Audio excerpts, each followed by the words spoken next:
calls me googly eyes. And you know you're beautiful, right?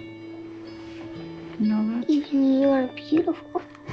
I got bullied for wearing glasses. Share if you're against bullying.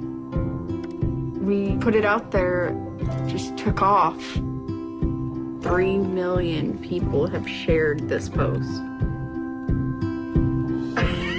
Don't let bullies get you down. I stand with you. Our whole family's wearing glasses. I wear glasses and I'm proud. I even have the army on my team. All the kind comments brought my child joy. I don't feel thank you is enough. Thanks.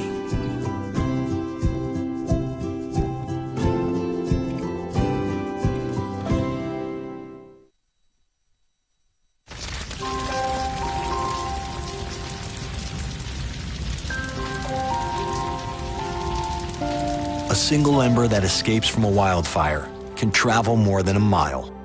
That single ember can ignite and destroy your home or even your community.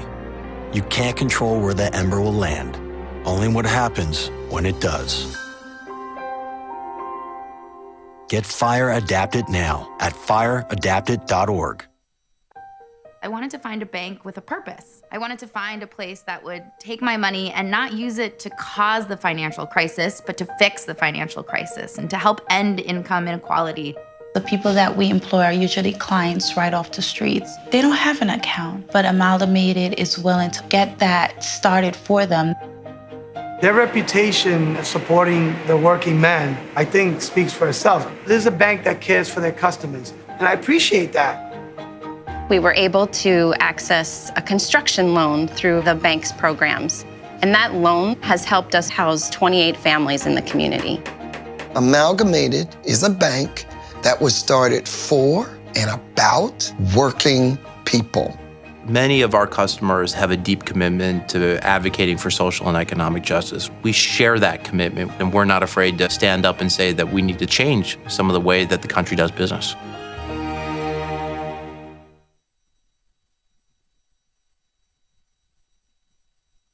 I grew up in the housing projects of Cleveland. I didn't even know that life could be any better than it was. Education for me has been a way to get away from the agony of what was normal life. I want to be able to impact the community, not just look back on where I came from, but to reach back to where I came from and pull some people up with me. My name is David, and I am your dividend.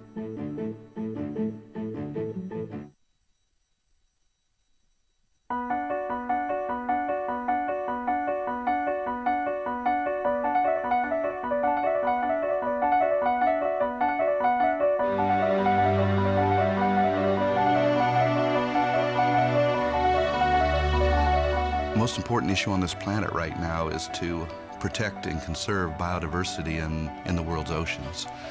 And I don't think people realize just how intimate our connection is with the oceans themselves. Not only do they provide the very foundation of life and control our weather, but life just simply could not exist without a healthy ocean. The real problem, though, is apathy.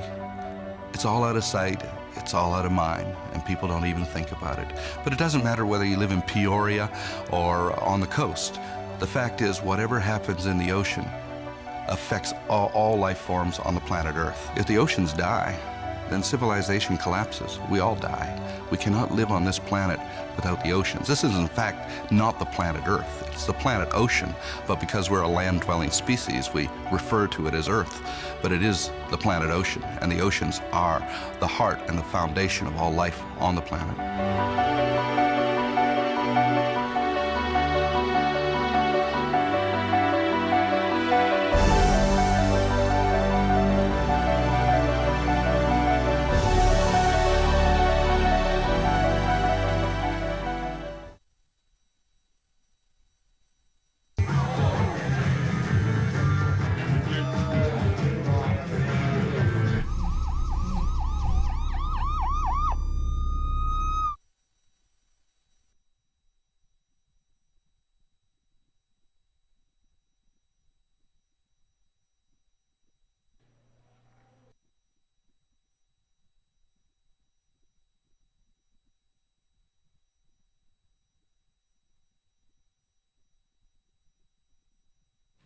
21.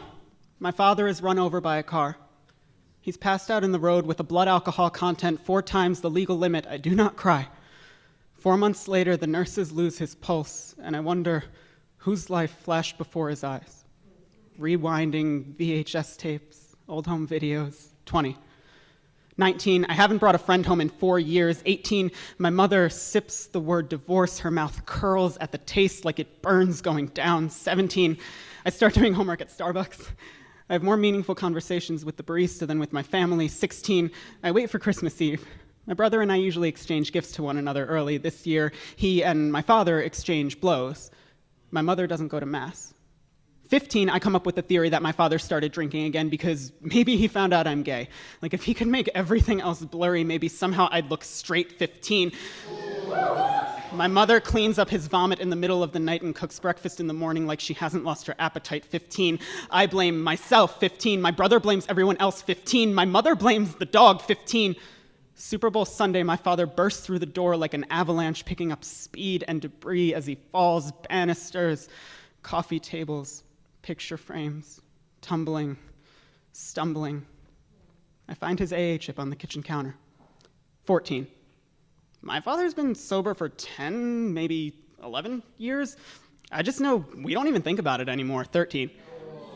12. 11, Mom tells me Daddy's meetings are for AA. She asks if I know what that means. I don't. I nod anyway. 10. My parents never drink wine at family gatherings. All my other aunts and uncles do. I get distracted by the TV and forget to ask why. 9. 8. 7. 6. I want to be Spider-Man. Or my dad. They're kind of the same. 5. 4. 3. I have a nightmare. The recurring one about Ursula from The Little Mermaid. So I get up. I waddle toward Mommy and Daddy's room, blankie in hand. I pause. Daddy's standing in his underwear, silhouetted by a refrigerator light. He raises a bottle to his lips. 2. 1. 0. When my mother was pregnant with me, I wonder if she hoped, as so many mothers do, that her baby boy would grow up to be just like his father.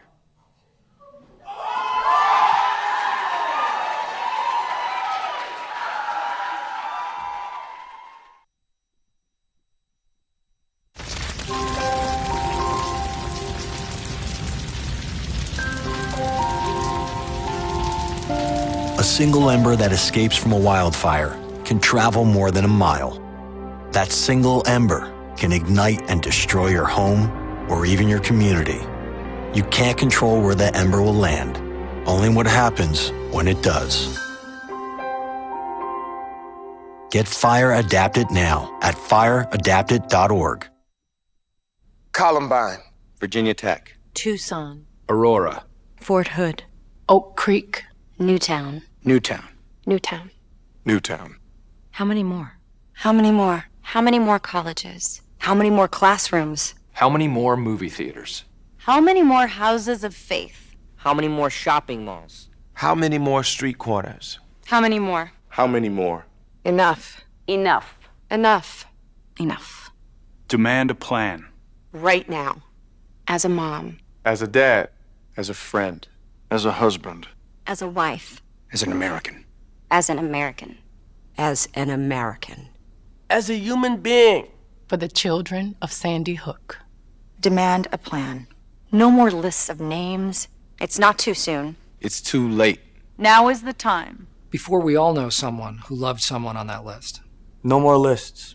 No more. Who they might have been. No more. If we had just done something yesterday. It's time. We can do better than this. We can do better than this. It's time. It's time. It's time for our leaders to act. Demand a plan. Right now. Right now. You! Demand it! Enough. Enough. Enough. Enough.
broadcasting around the nation, on your radio, on your TV, and online.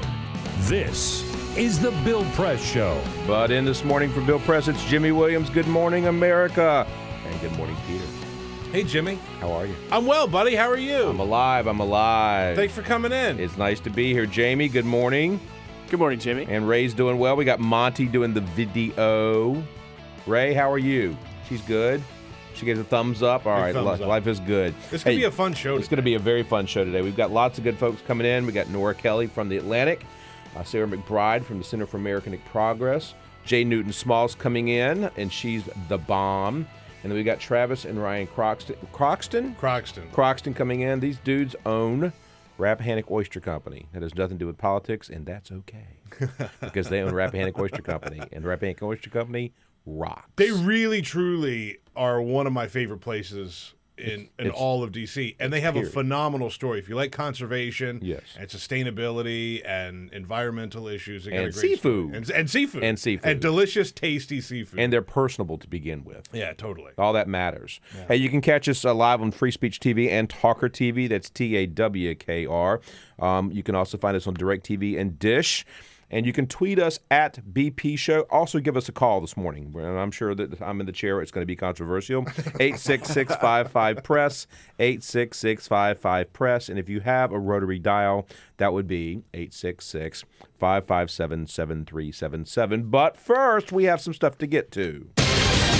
This is the Full Court Press. Yes, indeed. Just a couple of other stories making news. Okay, so you've seen these live video cameras of, like, eagles with their baby eaglets, right? Like a lot of different I really places. thought you were going somewhere else with this. But No. I know you've seen other live cams that we're not going to talk about on today's show, They just pop up on my computer. Oh, darn the luck. How did that happen? Yes. So the Audubon Society of Western Pennsylvania has a live cam on a family of eagles, right? And they caught something which is a little controversial. Oh, my. The mother and father eagles brought home a little something to feed the babies. They brought back a cat. Oh. An entire cat? An entire cat. Now, the cat was deceased by the time they got up there, and so people are freaking out and saying, oh, my God, what are we going to do? The Audubon Society of Western Pennsylvania said, look, this is nature at work. You might not like it. It's not necessarily pretty, but this is how nature works. These eagles are hunters. They hunt for food, and they hunted a cat. This is planet Earth for suburbia. It really is. And so people are really freaked out, and they're kind of sad, but they said there's nothing we can do about it. What are you going to do? Go shoot Bad the eagle. eagles? Yeah, right. Bad eagle. Shame on the eagle. It's America's bird. Yeah. So we're going to talk about this, of course, but yesterday, John Boehner talked about Ted Cruz and referred to him as, quote, Lucifer in the flesh. It's what he called him, right? Among other things. Well, someone got a hold of the Satanic Temple to ask them what they thought about John Boehner's comments. Wait, the what? The Satanic Temple, That's the a Church thing? of Satan. Yes, indeed, yes. I must go see. Yeah, exactly. And they said, well, please don't associate us with Ted Cruz. We'd way rather be associated with Lucifer than Ted Cruz, so leave us out of this. Poor Ted Cruz. He can't even get the devil worshippers on his side. Right. And Dee Gordon, the reigning batting champion for the National League in baseball, he's a two-time All-Star. He's a very good baseball player, plays for the Miami Marlins. Well, he tested positive for performance-enhancing drugs, and he has been suspended, for 80 games without pay for violating the league's drug policy. It's a big deal. I mean, he's a good baseball player. This isn't just some guy who was on the roster. Can I just say this? Go ahead. This happened with Maria Sharapova because she took asthma drugs or something. I mean, look, here's the deal. These are athletes, and they get paid a lot of money to be great athletes. And that's a debatable thing, whether they get paid, the amount of money they get paid. But at the end of the day, I think they should just legalize all this stuff. I don't disagree with you. Not in college. When you turn pro, if a label's going to pay you money, then they ought to just own you, because they own you, by the way. They do already. And just put it all out there, man. Yeah. I mean, I have zero problem with this. Seriously. Yeah. I mean, I don't disagree with you. My concern is explaining it to kids, right? Well, here's how you explain it to kids. Hey, kids, you don't drink until you're 21. You don't smoke pot in certain states until you're 18. And you don't do performance-enhancing drugs until you become a pro baseball player. It's an interesting perspective. And get paid $20 million a year. There you go. I don't know. Yeah. Poor D. Free D. Gordon. Well. Free. That should be our Free D. campaign Gordon. slogan. Let's do it. Free D. Gordon. Free D. Gordon. Oh, my God. All right. Well, listen. Hey, there's a lot going on in the world. Actually, there's not. But there's a lot going on in Washington, D.C. True. And it looks like we're in a presidential election year. And it looks like, to me, that there is a feud within the GOP. So here's my favorite thing. My favorite new thing is when Republicans call the Democratic Party the Democrat Party. Mm-hmm. So for today, we are no longer allowed to call them the Republican Party. Okay. We call them the Republic Party. Because if they can't call us the Democratic Party, then we can't call them the Republican Party. Because, life is fair like that. The Republics. The Republic. The Republics. Yeah. Carly Fiorina yesterday said that this is not a democracy, that this is a republic. I agree, and so is your party. Therefore, you're the Republic Party. So that's today, everyone. No more Republican, just Republic. I like that. Just for today, okay? You can use it after I leave at 9 a.m. But I'm just letting you know, today, the Republic Party has 3 people running for president right now. One of them is Donald Trump, who I'm not even sure is a Republic. The second one is Ted Cruz, who I'm absolutely sure is a Republic. And the third is, who the hell's the third? Oh, John Kasich. John Kasich, sorry. We forget. I almost forgot about John Kasich. So John Kasich is the third Republic running for president today. This is interesting. Jamie, there's some sound of where Donald Trump talks about the bad man, the idea that this guy can't win, Ted Cruz can't win. Can we play that real quick? For the first time in the history of American politics, a man who is totally mathematically dead, he cannot win, has appointed a vice president. And guess what? That's actually not true. In 1976, Ronald Reagan, the then governor of California, the Republic governor of California, challenged Mr. Ford, the sitting president.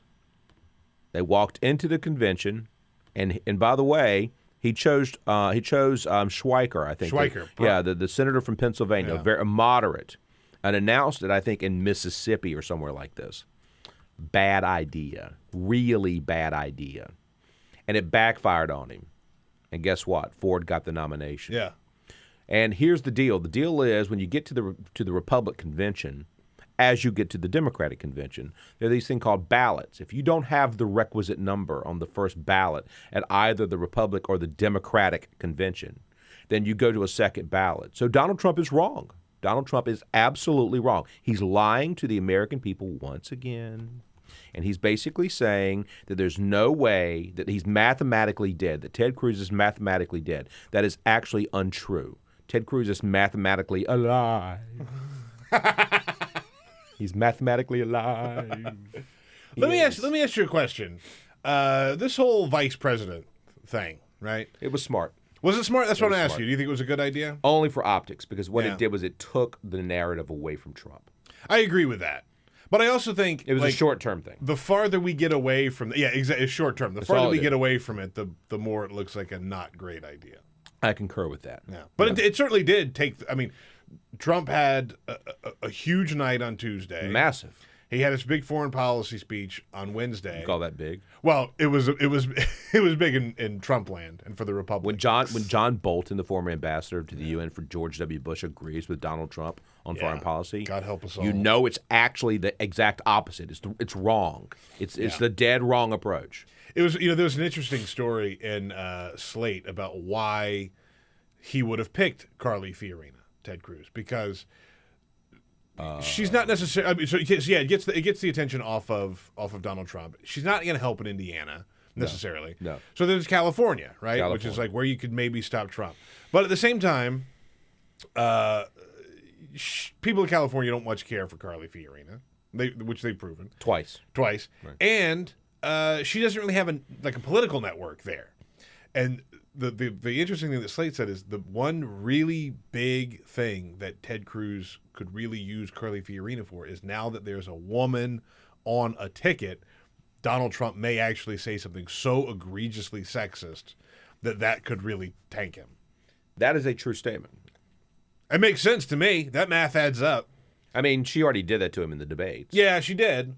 But what would have to be even more egregiously sexist than what Donald Trump has already said? Well, I don't know. I'm not a sexist. But I'm sure that he'll come up with something. It's true. As the possible Republican nominee. Yeah. What's interesting about this is that I've always said that the only point that Carly Fiorina ran for president in the Republican ticket was because you can't have a bunch of white dudes beating up Hillary Clinton. You can't. The optics of that are bad. It looks bad. Independent women in America go, whoa, danger, Will Robinson, you can't do this. Well, lo and behold, Carly Fiorina, who dropped out of the race of the Republican nomination months ago, guess what? She's back, and she's back with a vengeance. Carly with a vengeance. There she comes. And she's back, And guess what? She can now go on and attack Hillary Clinton every single day. And guess who doesn't have to? Ted Cruz. Yeah. Ted Cruz doesn't have to. That's astonishing on every single level. Now, former Speaker John Boehner has some opinions about Ted Cruz, and I want you to hear it. The audio's grainy, listeners, but I want you to really put down the coffee, put down the tea, put down the dark rum. I want you to listen for a moment because this matters. Lucifer in the flesh. And then there's this clip, which is even better. I'm in Washington. I have as many Democrat friends as I have Republican friends. I get along with almost everybody. But I've never worked with a more miserable son of So he calls him Lucifer in the flesh and an SOB all in the same breath. Yeah. That's amazeballs. Yeah. The Ted Cruz press conference he had yesterday where he came out and talked about this. And he goes, I've never met the man. I never met John Boehner. I have no idea who he is. Or he didn't say I never met the man, but he goes, I don't know the man. Because that's simply untrue. That's he has untrue. met him. He goes, I don't know the man. I don't know the man. We have the clip of Cruz talking about, Cruz reacts. What Boehner is angry with me for is standing with the American people, is energizing and encouraging House conservatives to stand with the American people and actually honor the commitments we've made. Remember Charlie Brown's teacher? Wah, wah, wah, wah, wah, wah, wah, wah, wah. That's what that is. He's so hard to listen to. I mean, it's just awful. It's painful. It's like having an upper endoscopy and a colonoscopy at the same time without gas. The funny thing is, no anesthesia. They just go in you. That's what it's like. The funny thing is, though, he does know John Boehner. He was John Boehner's attorney. Oh. Yeah, he was John Boehner's attorney for a period of time. John Boehner has told this story, and Gawker has all the when he worked for him. I have to pull up all the details, but he was John Boehner's attorney. So Ted Cruz is lying. He's lying. It's a lie. Ted Cruz, the possible It's a lie. It's a lie. As opposed to it's alive. Right. There's another. Hey, Jamie, can you play where Ted Cruz basically deflects? What Boehner is angry with me for is when John Boehner calls me Lucifer, he's not directing that at me. He's directing that at you. Mm-hmm. America, he's directing that at you. I feel very hurt. I am personally aggrieved by the fact that John Boehner called me Lucifer in the flesh through Ted Cruz. Ted Cruz is the conduit for me being Lucifer in the flesh. Now, guess what? I may actually be Lucifer in the flesh to Ted Cruz, but I'm not. I'm just not running for By the way, president. you are Lucifer in the flesh to Ted Cruz. You're a gay Democrat. Yes. Who has Republican friends? Republican friends. I slipped up. You slipped up. I can't believe myself. I cannot believe I just did that. Oh, my gosh. Well, look, this is going to get better. We're going to talk more and more and more about this because this is important stuff. the reason to support it because Republicans are killing each other. Republics are killing each other. And we're going to take a short break, and then we'll come right back and talk about more Lucifer in the Flesh. On your radio, on TV, and online. This is The Bill Press Show.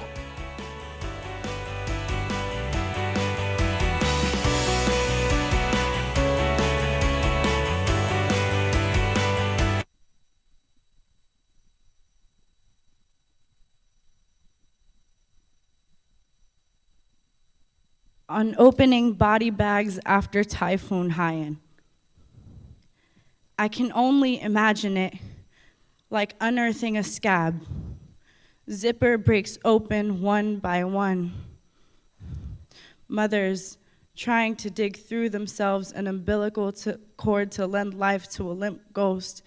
There is not enough relief here to hide the scent of what this child used to be. The coconut trees are not high enough to see over the inside out that was made here. Bags do not have the honor of being called burial plots. Churches ain't supposed to be mausoleums. Tacloban was morphed into ground zero. And I watch this while it snows in Madison, Wisconsin, a place where it's easier to live as a rodent than it is to be a colored person. This place drowns my people in a different way.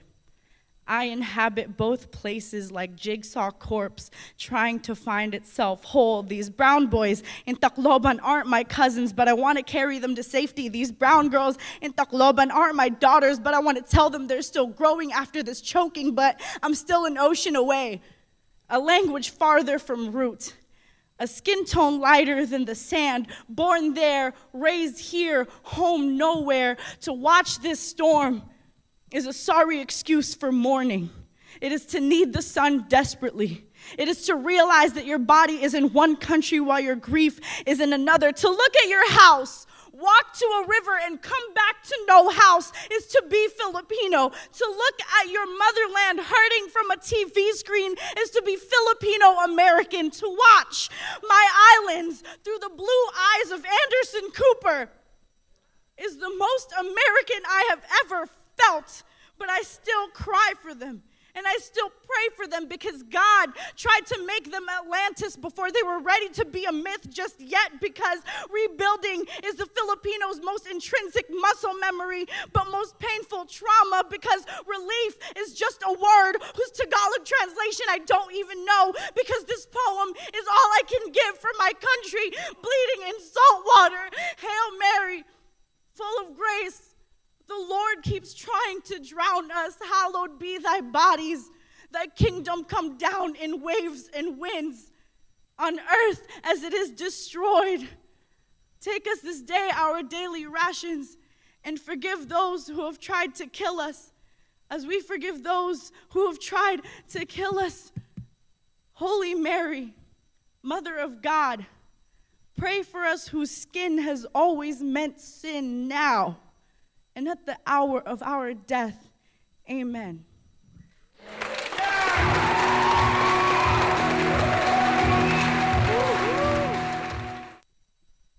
I grew up in the housing projects of Cleveland.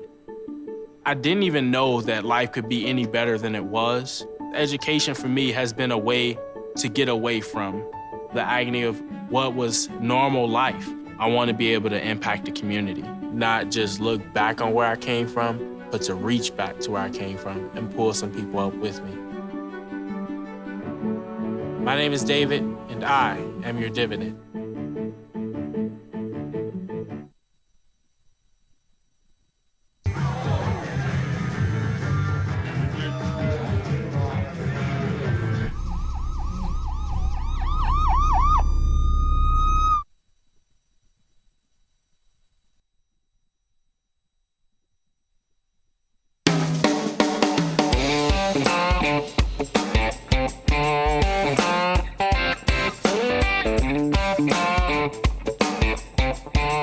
This is the Bill Press Show. And it's Jimmy Williams in for Bill Press. Good morning, everybody. Hey, guys, give us a call. We would love to hear from you. We think it's important to hear your voice since you'll get to hear our voices. 866-55-PRESS, 866-55-PRESS. You can also tweet us If you're into tweeting at 6:25 a.m. Eastern Standard Time, you're welcome to tweet us at BP Show. You can also tweet me at Jimmy's Politics. No, there is not an apostrophe, but you can tweet me at Jimmy's Politics. Just be prepared to be harassed back.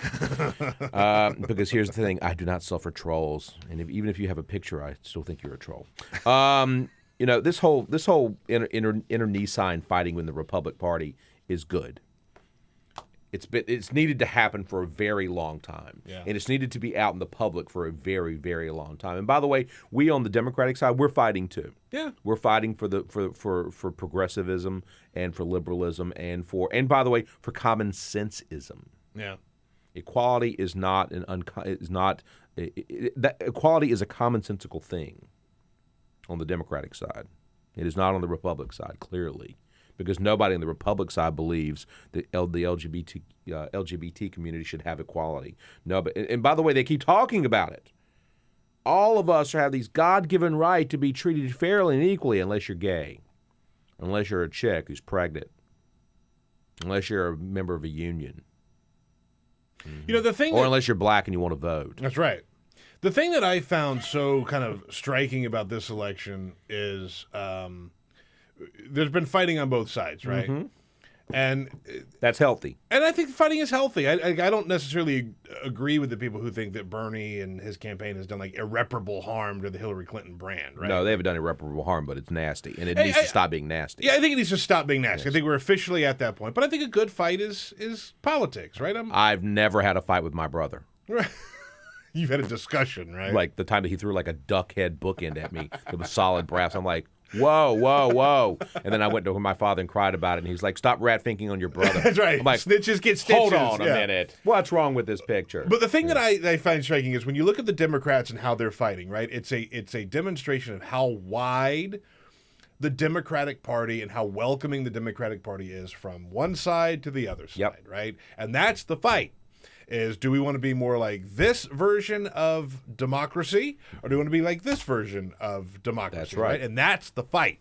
Whereas Republicans almost did it. Every time you do, I'm going to slap you like a small child. It's all a fight of exclusionary, right? Like who can we piss off and who can we disenfranchise? Yes. And that's the big difference. And I think it's really obvious. Yeah, painfully obvious. It's painfully obvious. The Republican Party, they need to get with it. They need to realize that America ain't all white anymore. On that note, we'll be right back.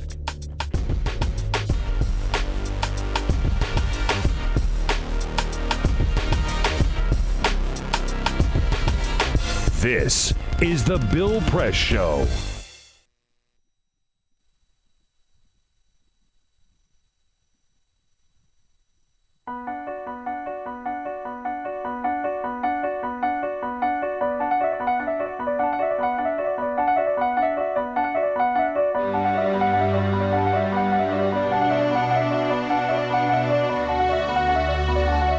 Most important issue on this planet right now is to protect and conserve biodiversity in the world's oceans.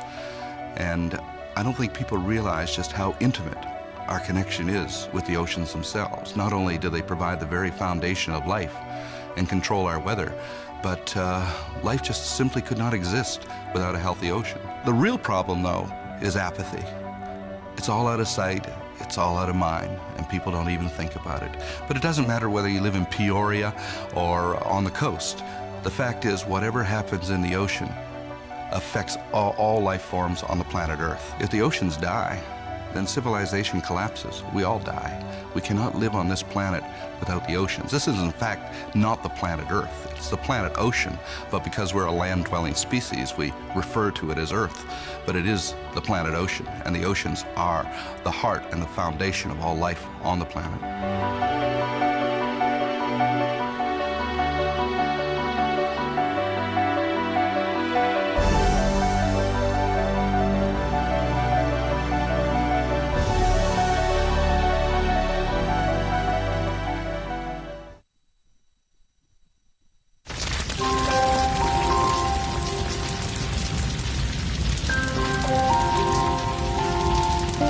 A single ember that escapes from a wildfire can travel more than a mile.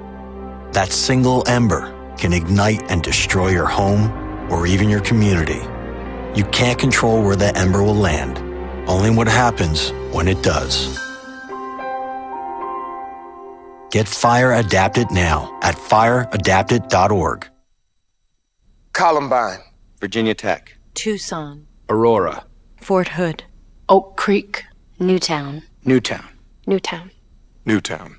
How many more? How many more? How many more colleges? How many more classrooms? How many more movie theaters? How many more houses of faith? How many more shopping malls? How many more street corners? How many more? How many more? Enough. Enough. Enough. Enough. Demand a plan. Right now. As a mom. As a dad. As a friend. As a husband. As a wife. As an American. As an American. As an American. As a human being. for the children of Sandy Hook. Demand a plan. No more lists of names. It's not too soon. It's too late. Now is the time. Before we all know someone who loved someone on that list. No more lists. No more. Who they might have been. No more. If we had just done something yesterday. It's time. We can do better than this. We can do better than this. It's time. It's time. It's time for our leaders to act. Demand a plan. Right now. Right now. You! Demand it! Enough. Enough. Enough. Enough.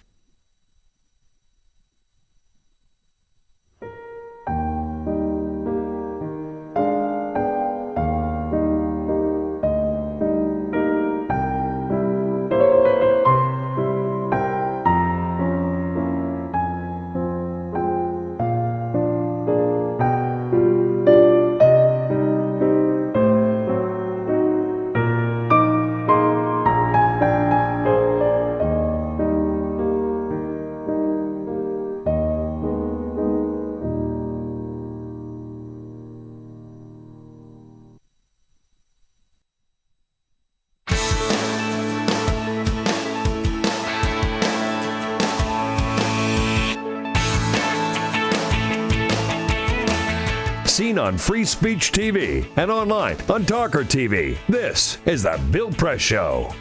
And this is Jimmy Williams in for Bill Press. Good morning, America. Hope you're doing well. Hope you're awake. My dog is not, because he is smarter than most people. That is for sure. We've got Sam from Rochester. Is this Rochester, New York, or Rochester, New York, I hope? Yep. Yes, Sam, hey, good morning. Good morning, everybody. Earlier in the show, you both were discussing what disgusting things that Republican Donald Trump might say about women, and now that Carly Fiorina's, Cruz's running mate. I wanted your reaction on what he said just last night. He said that during the debates with him, Hillary Clinton is going to go down like Monica Lewinsky. Now that's disgusting, and my wife, she's so mad, and all women should be after hearing something like that. How do you feel about that? Well, first of all, Peter, can you look up that quote, please? Yeah, I can look that quote. Can you Google Nation that? Yeah. By the way, Republican is fabulous. I love that. Sam, that's good stuff. I like that. My thoughts on that. A, I need to look at that quote. B, if that is true, which I don't doubt your sincerity and your veracity. If that's the case, then that's pretty bad. But here's the deal. We're going to relive the 90s. And don't think that we're not. And if Hillary Clinton becomes the president of the United States, and by the way, if Bernie Sanders becomes the president of the United States, they're not going to investigate him. They're not going to do it. They just won't. But if your last name is Clinton, they will, because that's just a fact of life. When you're a Clinton, you just get investigated. Yeah. By the way, Bob Sutton, chairman of the Broward County GOP Executive Committee and a surrogate for Donald Trump, told the Washington Post, quote, "I think when Donald Trump debates Hillary Clinton, she's going to go down like Monica Lewinsky," end quote. So this was not the candidate for the Republican nomination. This is the head of the Broward County GOP? Correct. And a Trump surrogate. And a Trump surrogate. Yeah. Go down like Monica Lewinsky. Man, that's just crass. If nothing That's else. astonishing. Jesus. Speaking of Florida, I got Harriet from Jacksonville, Florida. Harriet, I was just down in Florida. I love Florida, the whole state. Well, so do I. Well, no, you love Jacksonville because you live in Jacksonville. That's for sure. That's for sure. Tell me what's going on. First of all, good morning, Harriet. Well, good morning, Jimmy.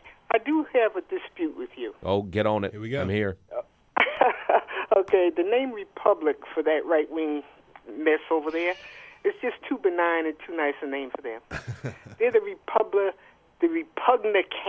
Party. The Republicans. Repugnant, and they can't get anything right. I like that. So Harriet. they're the Repugnant. Now, all right, Harriet. I want you to be truthful with Uncle Jimmy here. Did you make that up, or did you pilfer that from somebody? I've been saying that for years. I also spell it with a lowercase r because they don't deserve any respect. They don't deserve an uppercase. They don't deserve a bold. They don't deserve italics. They don't deserve an underline. Republicant. I like that. You're good. Harriet, pretty good. Tell me, what do you do down in Jacksonville, Florida? You just hang out down there, hit the beach every day? I'm tired. I'm 73 years old, and I just chill. You know, you're 73 years young. Uh-huh. Mm-hmm. That's what I keep telling my mother. Told me. She said you're at least young in your mind. That's exactly right. Tell my hips that. That's exactly right. Harriet, I like that. That's good stuff. We're going to use that. I'm going to keep using Republic, but I'm going to use Republicant. Oh, okay. That's fair enough. Is that fair? We're all about compromise and getting along. And I like compromise. Cooperation. Thank you. That's Thank great. you. I appreciate it. So who are you going to support for on the Democratic side? Whoever. That's a legitimate good answer. That's a good answer. Whoever's Democrat, they are my vote. Let me ask you this question. Tell me about your girlfriends down there. The ladies you hang out with. Who are they going for? Well, this is the thing. I'm African American, and most of my friends are white, and they like the Republicans. And how do you play bridge with people like that? They like Donald Trump. They don't like Ted Cruz, but they like Donald Trump. Why do they like Trump? Tell us why.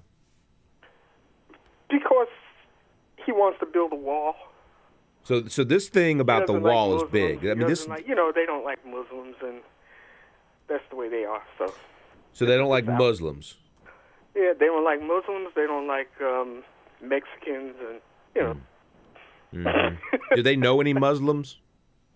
Probably not. Do they know any Mexicans? Probably not. Or any Ecuadorians, or any Peruvians, or any Chileans, or any Salvadorians? Well, even if they did know some, that's no excuse to hate the whole bunch of them, the whole race. So, do they agree with Donald Trump that he's going to round them all up, and instead of UPS and FedExing them back to their countries, all in one night, he's going to put them in camps and then deport them? Do they agree with that? I don't know. See, I don't get into political discussions with them because I don't agree with them on anything, and I'd rather have friends than enemies. Well, you can have frenemies, Harriet. Trust me. I'm in politics. You can have them. Hey, it's great to talk to you, and thank you, and keep the fight alive. And by the way, you're 73 years young and not old, okay? You got it? Cool. That was Harriet from Jacksonville. She brought up an interesting point about the ladies. The ladies. I love women. I have all their albums. But there's an interesting thing I discovered when I went home, and I've talked about this many, many times, but when I was in South Carolina, right? Because I come from a fairly conservative family. You too? Me too? Yeah, I know, right? Exactly. Most of them are in South Carolina. Yeah, most of them are in South Carolina. And my mom was talking about when they go to church, a lot of the men in their Sunday school group have all decided they're going to vote for Donald Trump. Like, they've made up their minds.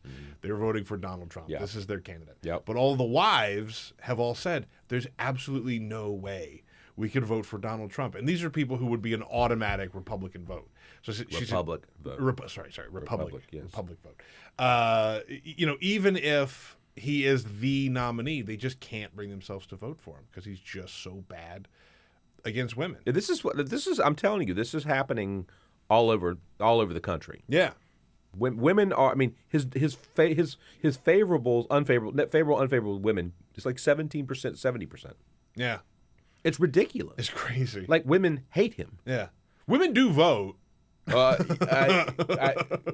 do vote. Last time I checked. All right, wrap the show. We're done. We're done for the day. I know you guys come here for very insightful Monty, turn off the video. We're analysis. Done. Women do vote. But women do vote. Women do vote. Yeah. My mother is a pretty conservative lady. She's 70. Wait, hold on. Let me get this right. 42, 73 years young. She's Harriet's age. I'll just ship my mother down to Jacksonville. She'd have a friend. She and Harriet can hang out. And she wants Hillary Clinton so bad it's not even funny.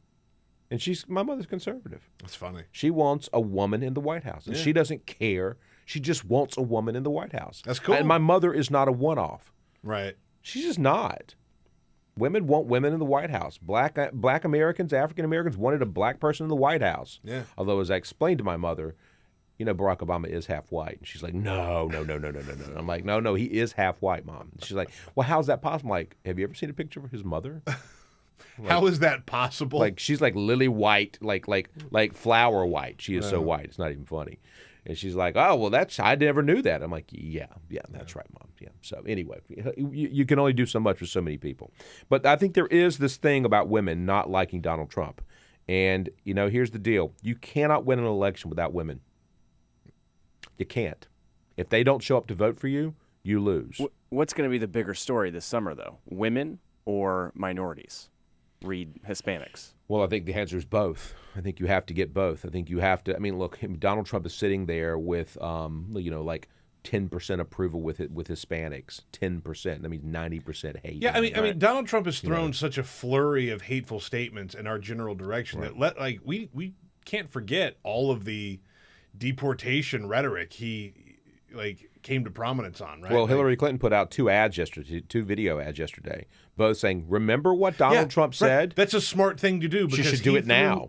A barrage of horribly offensive things in our direction. He does it constantly, but there was over the winter it was just nonstop. Yeah, it was nonstop, and every day you'd forget about the horribly racist thing he said yesterday because he said something new today. So it's setting a new bar. Remember in 2004 when John Kerry was running for president, and remember they went to the convention. The Republicans went to their convention, and that was, I think, in New York, if I'm not mistaken. No, the Republicans went to it was New York in 2004, and they had flip-flops because John Kerry flip-flopped on one thing. On one thing, I voted before I voted against it. Right? Yeah. One thing that John Kerry flip-flopped on. And Donald Trump, fast forward now to 2016, Donald Trump is going to have to own everything he's ever said. The day Nancy Pelosi was sworn in as Speaker, the next day the New York Times had a picture of her on the front page above the fold, holding the Speaker's gavel surrounded by children. Donald Trump took a copy of the New York Times, said, "Nancy, you're the greatest, Donald," framed it, and then FedExed it to her, and she hung it on her wall. I have a picture of that. It's on my Twitter, @Jimmy'sPolitics. It's my pinned tweet. It's the top tweet. So the question becomes, does Donald Trump really still think that Nancy Pelosi is the greatest? Or does he dislike Nancy Pelosi now? What changed between 2006 and now? I just need to know what's different. Oh, what's different is Donald Trump is running for president on the Republican ticket. That's what's happening. He's not running as a Democrat. Yeah. Not to state the obvious. I don't want to state the obvious. Donald Trump is running as a Republican, not as a Democrat. You should just know that. And we'll talk more about that right after the break. Get social with Bill Press. Like us at facebook.com/Bill Press Show. This is The Bill Press Show.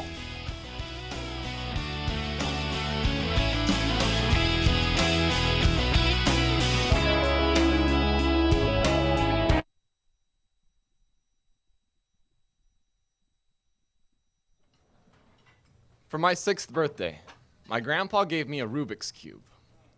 I'll always be able to remember its edges, hold it in my hands, heft the weight of an overwhelming problem.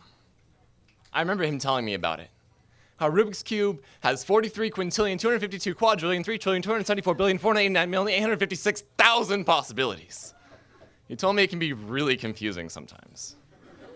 But to look at the center squares as a reminder of what color each side should be. Shift. We're celebrating his 50th wedding anniversary. He and Grandma are dancing a dance that only fragile legs and wrinkled hands know how to. That type of happiness took him 70 years to earn. The white side of the cube is solved. Shift. He tells me about how he met Grandma. His college friends had a sunset picnic. She was there, as beautiful as an unsolved puzzle. She was a red-headed scramble on an orange tile sky. Shift. The walls of the hospital are blue. The nurses explained that his memories had become jumbled. Strangers in family portraits, pictures with mismatched faces. Alzheimer's has made his mind into a Rubik's Cube. Shift. He's a highway patrolman. His car is white. No, it's blue. He worked there for 30 years. Some nights he still does. Time is a complicated algorithm. Shift. The pills he holds are yellow and red and green. The weight of their color causes his hand to drop. I try to shift his tiles back into place, but people don't have center squares. His mind is a hospital bed divided by 0. Shift. My sister's wedding is white, but he doesn't know why. Shift. World War II is every color. The South Pacific is blue. The islands are green. There is so much red. Shift. Grandpa, table, cube, name, scramble, California, guitar, grapefruit, highway, wedding bell, war, stick shift rifles, South Pacific mirrors, shift, shift, shift, shift, shift, shift, shift. The temperature of his hands is blue. Death is colorless. I will always remember his edges. Hold him in my hands. Heft the weight of an overwhelming problem. I was unable to attend his funeral. I never found out the algorithm to solve him. A Rubik's Cube has over 43 quintillion possibilities. A casket only has one.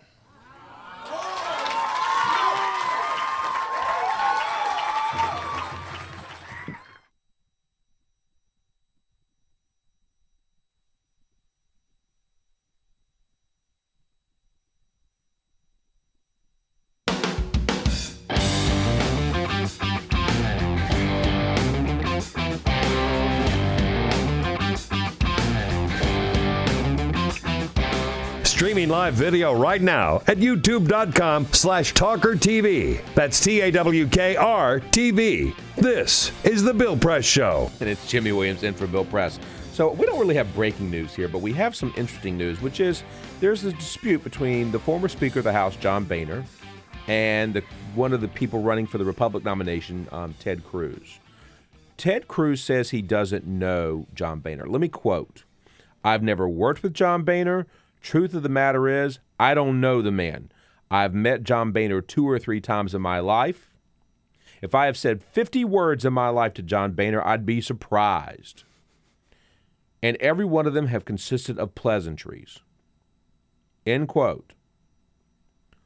Peter, what do we know about John Boehner and Ted Cruz's relationship? Jimmy, I'm glad you asked. Back in 2014, January 23rd, John Boehner was on the Tonight Show with Jay Leno, and he was talking about Ted Cruz, and he said, by the way, Ted Cruz was my lawyer a couple years ago. His attorney, his counsel. And that's really all he said, right? So Gawker found that clip and then looked into it to find out exactly what had happened. So they found a Seattle Times article from June of 1998 that makes a reference to Ted Cruz working as a lawyer for John Boehner. Congressman John Boehner. Congressman John Boehner. Ted Cruz even went so far as to provide a quote about his client. What was the quote? This is in the Seattle Times article. I'm quoting from the article where it writes, quote, "But Ted Cruz, Boehner's attorney, said the fundraising letter demonstrates nothing and highlights the weakness of McDermott's defense. Boehner alleges that McDermott gave a taped phone call, which Republicans argue did not violate any promise made by Gingrich to the New York Times, the Atlanta Journal, and Roll Call, a semi-weekly congressional newspaper. Quote, the fundraising letter is much ado about nothing," end quote, Cruz said in reference to John Boehner. So, just for background, the McDermott is Jim McDermott, congressman from represents Seattle, a Democrat, and John Boehner. They didn't like each other. In fact, they've never really liked each other, just so you know, okay? And so they had this big dispute, like before the ethics committee in the House, blah, blah, blah. Fast forward, Ted Cruz is in 1998, John Boehner's counsel, his attorney. I'm going to read you the quote again here. "I've met John Boehner 2 or 3 times in my life. If I have said 50 words in my life to John Boehner, I'd be surprised, and every one of them have consisted of pleasantries." Another quote that Ted Cruz gave when talking about this lawsuit, Quote, it is reasonably expected that Congressman Boehner will use the means at his disposal to raise the funds to pursue this lawsuit, end quote. So he referenced him by name as his lawyer in 1998. Well, that tells me, can you count the words? I think we're at 50. We got to be at 50, right? I could be wrong. Yeah. I'm a Twitter dude. I know characters. Yeah. But words, that's a whole new level. It's a whole thing. Right? I'm pretty sure that's 50 words. And that tells me that Ted Cruz either has two things. A, he has early onset Alzheimer's, or B, he's a pathological liar. Yeah. Take your pick. What's worse? Either he's so inept that he can't remember a client own that he clients. represented, or he's lying. Now, you pick which one is worse. In Ted Cruz's defense, he's going to say this is attorney-client privilege. Of course. The problem with attorney-client privileges is when you give actual press statements to the press, they're no longer part of attorney-client privilege. That's right. So, Ted Cruz, you're a liar. You're not only a liar, you're a pathological liar. No one believes you, including John Boehner, who, I think Jamie has the clip, called you the following. Lucifer in the flesh. And then had this to say about you. In Washington, I have as many Democrat friends as I have Republican friends. I get along with almost everybody. But I have never worked with a more miserable son of Right. So, hey, guess what? Ted Cruz, your former client thinks that you're Lucifer and an SOB. And by the way, so do a lot of people in America. Pathetic. Ted Cruz. Here's the problem, Ted Cruz. Your record is your record. If you're a public figure, you're a public figure. When you speak to the press, trust me, this is something I understand as an opinion journalist. People know. It's out there. You can Google Jimmy Williams on the Google Nation, and I promise you. Be careful. You will find all kinds of things. Be careful if you Google Jimmy Be Williams. careful if you Google Jimmy Williams. You might get either a fantastic football player or a baseball player or me. I'm neither of the first two, although I wish I were. But the bottom line is that when you're out in the public sphere, you're out in the public sphere. And Ted Cruz, as John Boehner's former counsel, says he doesn't know the man. He barely spoke to him. He's a liar. I don't like liars. And by the way, Ted Cruz may actually end up being the nominee for the Republican Party. Yeah. That's going to be fascinating. Could happen. It's going to be very fascinating. You know what? We've got some good stuff coming up. We got Nora Kelly at the top of the hour from the Atlantic. We're going to talk about all kinds of fun stuff. And we'll be back in just a little bit. Your place to talk about the 2016 election. This is the Bill Press Show.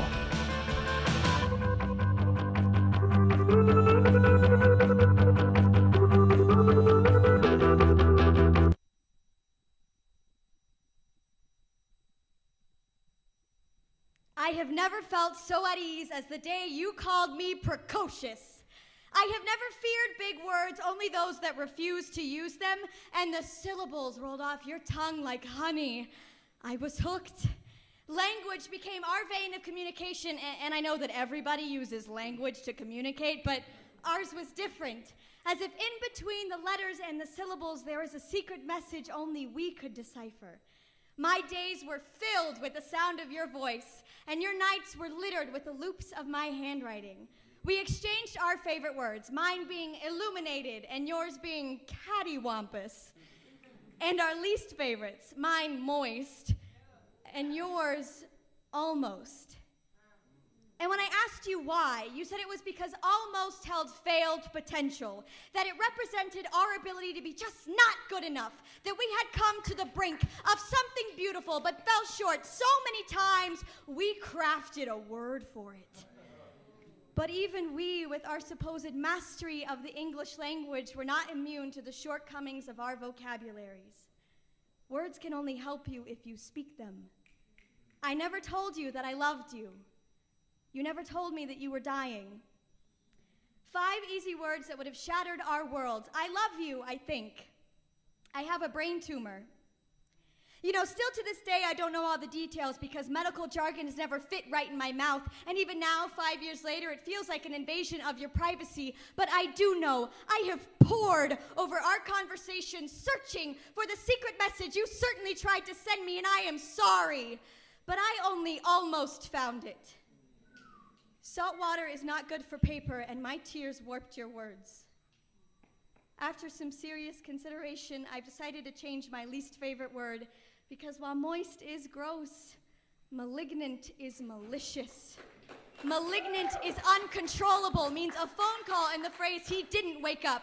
Malignant is messy and unfair and a thief. Malignant means I never got to say goodbye. Malignant is the cause of almost.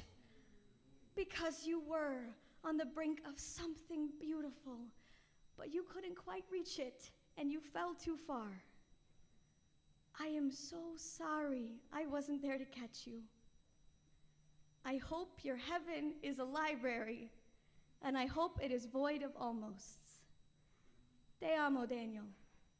Sleep well.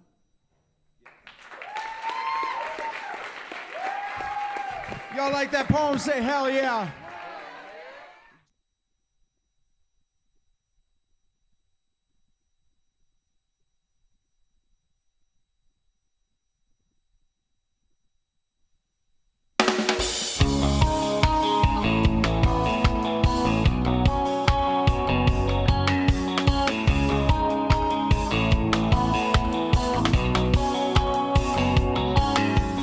This is the Bill Press Show. It's Jimmy Williams in for Bill Press. At the 7 o'clock hour, we're going to have Nora Kelly from The Atlantic coming in to talk to us about Carly Fiorina, who's the purported, supposed, and I think VP nominee for Mr. Ted Cruz for the Republican nomination. We have some sound from Carly from the other night. If you don't know who Carly Fiorina is, well, just listen.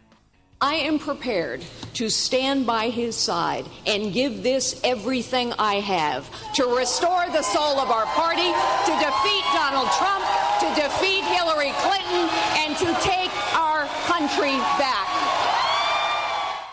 Take our country back. Oh, man, that whole line of thinking, right? Take our country back. Take our country back. Make America great again. Make America white again. Yeah, right. Get it right. It's oh all my so God. gross. It's disgusting.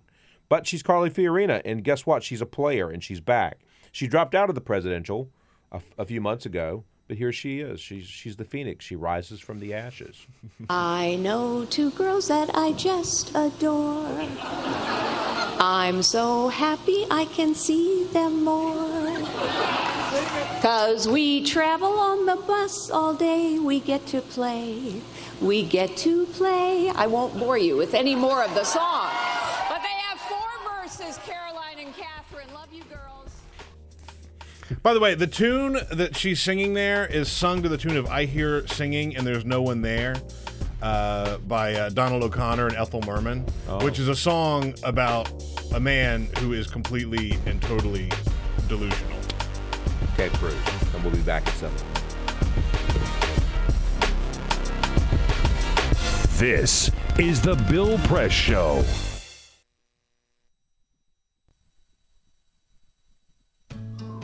You wouldn't let money just blow out of your house. So when your AC or heater is on, make sure the doors, windows, and fireplace flue are shut tight. If you're headed out, turn down the AC or lower the heat by 10 degrees. And always keep your water heater set at 120. A little bit of common sense goes a long way. Get more great tips at energysaver.gov. So, I'm kind of new here, but I've noticed a trend. My human does this funny thing where she goes around and gets all my toys, and then she hides them in that basket by the door. You know, but it's always the same basket, and it's always in the same place. And then she acts so surprised when I find them, but, you know, she's putting them in the same basket. Again. It's like, hello, that's where you put it last time. You were the worst at hide and go seek.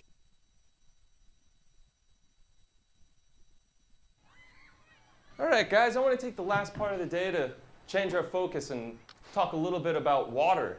There's rivers, there's lakes, there's huge oceans. You get thirsty, you just go and you get some water, right? We rely on rain for our water. We even rely on snow. But what if it doesn't rain? What if it doesn't snow? We have to get the word out about water conservation. I want you to tell your parents, your friends, your neighbors, how important it is to save water.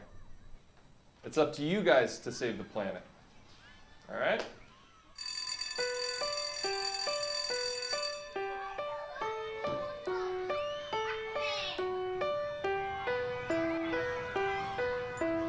it doesn't rain? What if it doesn't snow? We have to get the word out about water conservation. It's up to you guys to save the planet.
Hi, I'm Mark LaFleur, and I produced the short film you just watched called Aquaforce. California is experiencing one of the worst droughts it's ever had, and now, more than ever, it's important for everyone to do their part to help conserve water. The reason I made this film is because I wanted to make something fun and informative that would get people talking about the California drought. Obviously, this is an important issue because we have a limited amount of clean drinking water. I think it was very important to let people know, especially young people, that this is an important resource, maybe our most important resource, and it's something that we can't take for granted and we certainly can't waste. I really wanted this to be something that children would respond to. The kind of thing that any kid anywhere in the world, no matter what language they speak, could understand the story and be entertained by it and leave it knowing that this is something important, that if they didn't already know about this, that it's now going to be a part of the way that they think about water, the way that they live life, and that it's something that they'll share with their friends. The fact that they watch this video once or twice and they immediately understand that water is important, that's it. That was the whole point of this thing, to get it into the conversation, to make it something that kids are thinking about, talking about, that they're aware of, and that they know is important. This project was self-funded, so we relied on the support of our community to make it happen. It was pretty amazing to just have our neighbors, our friends, and our coworkers come together and volunteer their time and their homes and their kids to make this thing happen. Thanks for checking out the video. Keep the Aquaforce going, and thanks for watching Free Speech TV.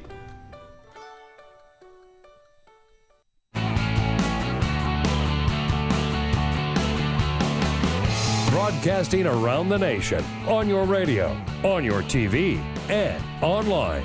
This is the Bill Press Show. It's Jimmy Williams in for Bill Press.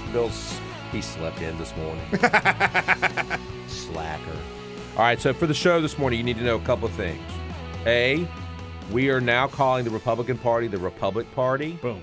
Or the Republican, which I like too. Okay? It's pretty good. And if you say Republican, you get slapped. It's just like, we're just going to be slapping each other like all morning long, okay? So just know that that's the case. You can catch us live on Free Speech TV and TawkrTV. And by the way, tweet us at VP Show and give us a call. We'd love to hear from you. 866-55-PRESS. 866-55-PRESS. Peter's here, Jamie's here, Ray is here, and Monty's here, thank goodness. But before we get to all that fun stuff in Carly Fiorina and Nora Kelly, we have the following from my friend Peter. This is the Full Court Press. Yes, indeed. Just a couple of other stories making news. Want to live longer? No. I'm perfectly fine with what I've got so far. Yeah. Well, if you would like to... I'm drinking green tea, for God's sakes. What more do I have to do? If you would like to live longer, here's one thing that could really help you. Oh, jeez. Work longer. A new study took data from the 1992 to 2010 Healthy Retirement Study and found out that those who retire early die earlier, right? Isn't this weird? 12% of the healthy and 25.6% of unhealthy retirees died during this study. Working a year past 65, if you're already healthy, led to an 11% lower risk of death. So if you work past 65 and you're already living a healthy lifestyle, which rules me out. Okay, that rules America out. Yeah, right. Right. Like the whole, like nobody in America is in that. By the way, even unhealthy workers who work past the age of 65 have a 9% lower mortality rate. So you want to work longer, live longer. Okay. That's what this is saying. Whatever, Janet. Yesterday was Take Your Child to Work Day. I saw your pictures. My children were here. The cheermans were up in the house. And it was pretty uneventful, right? They came on air and all of that, but it wasn't nearly as eventful as an NPR station on the West Coast. The national broadcast of NPR for the West Coast went off the air for 1 minute 42 seconds. You want to know why? That's an eternity, by the way. In radio, it is so long. That's a long time. You want to know why it went off? What happened? Because somebody brought their kid to work and they shut the station down. Love that. I love this story so much.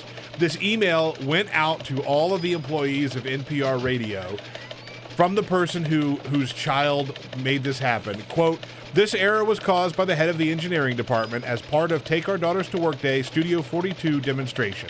One of our junior journalists was somehow able to press the exact sequence and perfectly timed live insert panel to insert Studio 42 into the stream one, meaning it was dead air."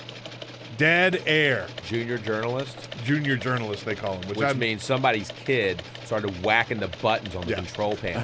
Exactly. That's what that means. That's what happened. What do you think the loss of productivity was yesterday across the country with that holiday? Yeah. I took my dog to work. Oh. Not really. Oh. No. Because my building doesn't let you bring dogs in. Oh. 13th and L, you all suck. Yeah. And Cat Williams, the comedian, is not having a great year. Earlier this year, Cat Williams, Who the hell is he's a that? comedian. I don't know who this is. He's a famous. I knew who Robin Williams was. Comedian, not Cat Robin Williams. Cat Williams. Cat Williams. Video surfaced earlier online of him getting his butt kicked by a high school student. But it's even more bad news for him after he has been arrested because he threw a salt shaker at a man's head. He was eating at a restaurant in Atlanta, and he was being denied preferential seating, so he did what any of us would do. He threw a tantrum, and he threw a salt shaker at a man's head. Was it a shake, or was it a twisty or a grinder? Oh, that's a good question. If it was one of those glass johns, like those are heavy duty. I mean, like the old timey Yeah, diner yeah, ones. yeah. Like they put rice in it so it doesn't coagulate. Those are the ones. Yeah, I don't know if it was one of the plastic. You hit somebody with that? Yeah, that hurts. You can really mollywop someone with like it'll leave an indentation in your head. Yeah. This comes just weeks, by the way, after Cat Williams got into a fight with a 13-year-old that was captured on video and lost. Who the hell is Cat Williams? You know Cat Williams? Can someone get me a picture of Cat A Williams? once great comedian. That's a good way to put it. A once great comedian. Fallen from Is grace. this Cat with a K? I mean, who is No. this? It's Cat with a K and 2 T's. I've never heard of this. Really? You've never heard of Cat Williams? No. I honestly shouldn't act I might so be surprised. related to If you see 5 seconds of his bit, you'll know who he is. I don't know.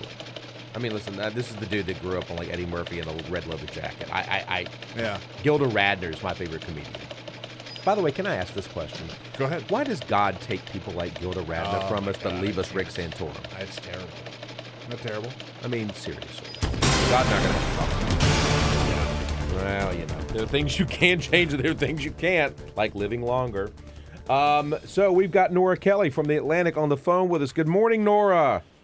Good morning. Thanks for having me. Glad you're here. So you can also tweet Nora at Nora_Kelly, Kelly. You can also find her fabulous journalism at theatlantic.com. Nora, you have a piece out called Why Carly Fiorina. Let me ask you, Nora, why Carly Fiorina? Please tell me. Well, it seems as if the Ted Cruz campaign knew they had to do something substantial to attract eyeballs. They announced her pick on Wednesday, one day after Donald Trump swept the Northeast. She had big wins in 5 states. And the same day on Wednesday, Trump was planning to give a major foreign policy address. So in terms of, it seemed to be strategic timing on their part. And it could also be a tactical move for the convention addressing her so early, or announcing her so early. I heard a former Mitt Romney advisor last week suggest that announcing a vice presidential nominee could help a candidate coalesce support ahead of a convention. So here's my question. You got a bunch of white dudes who've been running for president, and Dr. Ben Carson, okay? He's now out as well. And they've been running on the Republican ticket. And here they are. And Carly Fiorina was running, and then she dropped out as well, or quote, suspended her campaign. It's not a good optic, and I'm saying this as a white man, okay? It's not a good optic to have a bunch of white people, white men, beating up Hillary Clinton. That doesn't help you. That doesn't endear you to independent women voters, or for that matter, yellow dog Democratic women voters. So lo and behold, Carly Fiorina rises from the ashes like a phoenix, and here she is. Do you think that played into it at all? Well, Carly Fiorina certainly had no problem at all criticizing Hillary Clinton during the primary campaign. That's the understatement of the year, by the way, Nora. You should know that. That is the understatement of the year. But go ahead. I'm listening. Yes. And so, my thought is that the Ted Cruz campaign can really utilize her in that way. They can use her to go after Hillary Clinton, perhaps in a way that would be unattractive if Ted Cruz did the same thing during a general. Well, I mean, let's just put the cards out on the table. A woman attacking a woman in politics, that's normal. And by the way, we've seen that with Carly Fiorina. She and Meg Whitman went after each other. She and Barbara Boxer went after each other in a head-to-head. And I mean, we've seen this time and time again. Remember Mary Landrieu ran down in Louisiana, not the last time that she ran, but the time before that, and she ran against a woman that and beat her, by the way. And no one ever said it was misogyny, et cetera, because it was 2 women fighting each other for a political office. But when a man attacks a woman, that's a different matter. And I think that's legitimate to have that discussion. I think that it certainly matters the way that a male politician attacks a woman. Donald Trump earlier this week claiming that Hillary Clinton wouldn't have the support she does if she were a man, that certainly did not play well. And Carly Fiorina would never make an argument like that. She would try to go after Hillary Clinton probably closer to something on the merits than a Donald Trump would. Yeah, and we remember during the debates, I mean, Donald Trump said something about Carly. I've forgotten what it was. Maybe it was her appearance or her voice or something about Carly Fiorina. What happened there? he had said in a Rolling Stone interview something about Carly Fiorina's face. He said she came up on the television when he was in the room with the reporter, and he criticized her looks, essentially. He would go on to say that he was criticizing her persona and not her looks. But Fiorina was able to really spin that into a positive moment for herself. At the debate. Yeah, at the later debate. Yeah. She said that women all over the country knew exactly what he was saying when he criticized her. And that's probably true. I'm just thinking back when I was a kid. I grew up, it was, my father, my mother, my older brother, and I. And then when my parents divorced, it was my mother. If I'd ever said to my father, hey, you look like crap, his response would have been, whatever. If I'd ever said that to my mother, I would have had my eyes clawed out. Because there's a different standard. Certainly there is a gender difference. Yeah, there's an absolute gender difference. Absolutely, not to state the obvious. But, if I'd had a sister and if I'd said to my older brother, hey, Robert, you're a moron, if I'd said that to my sister, no. Yeah. The treatment would not have been equal. And by the way, should not have been. Now, granted, I'm from the deep South, and so I get it. Like we hold women, steel magnolias, hold them on pedestals, et cetera, et cetera. But the bottom line is, if you do that to a woman, and then translate that into modern day politics, you just can't do that to women. And you have to, a woman has to have thicker skin than a man when they run for politics. I think that's the case. And by the way, so does Carly Fiorina. And I don't think anybody would dispute the fact that Carly Fiorina has pretty thick skin. She's been through a lot in her life. Cancer. She's been through it. There's no doubt about it. But here she is on the national stage, and she's running to be the vice president of the United States. That opens her up to an entirely new ball of wax, if you will, political wax. That's going to be tough for her, I think. I think it is a way, the Cruz campaign, in a way, can reintroduce her. She did not get, for people who are, political observers and really tapped into campaigns, they know all about Fiorina, but probably the American public at large doesn't know a whole lot about her. So in a way, they might be able to keep in mind the weaknesses that she showed on the trail and some of her strengths and try to shape her candidacy around that. Let me ask you this question really quick. Before Carly, Mrs. Fiorina dropped out of the presidential race, before she suspended her campaign, I should say, there were a lot of quotes that she made about Ted Cruz, her now, quote, running mate. How does she walk that back? Well, look at Chris Christie and Donald Trump. Chris Christie endorsed Donald Trump after, slinging mud at him for months. Yeah. I think that sort of thing, it's an Etch-a-Sketch kind of moment. She can say that it was in the heat of political campaigning that she made those comments. And she could even acknowledge that she found him in certain ways to have weaknesses, but that he's rebounded from those weaknesses. All right, so now let's translate that. Let's go to the convention, and let's assume that Donald Trump is the nominee for the Republicans. If that's the case, and he needs a VP, and he needs somebody to coalesce the right wing of the party, or to placate the Ted Cruz supporters, how does he then ameliorate a Ted Cruz and his supporters? You can't get up on debate on stage after stage after stage after stump across America and call someone lying Ted Cruz and then take it back. You just can't. That's not an Etch-a-Sketch moment, I don't think. It would be difficult, and I think that people do, to a certain degree, understand that it's all a political game, that a lot of it is political gamesmanship. Well, I don't know. It's what it is. How do you think? Listen. The bottom line in your piece. Let's distill your piece in the Atlantic, and say it like this: is Carly's job to go after Hillary Clinton? Is that her sole only purpose for all intents and purposes? I don't think that that's her only purpose. I think she brings other advantages to the Cruz campaign. She was one of the trio of outsiders. The field started out with 17 candidates. Donald Trump, and Ben Carson were the so-called outsiders. for a man like Ted Cruz, who is a sitting U.S. senator, who has had a long political life, I think that she could potentially balance him out in that way and maybe attract some Trump voters who maybe liked Ted Cruz but wanted someone who comes from a different background. Yeah. He certainly praised her business experience the other day, and she promoted her business experience heavily on the trail. She positioned herself as kind of a tech-savvy leader. I think... Go ahead. Oh, sorry. No, go ahead. I'm listening.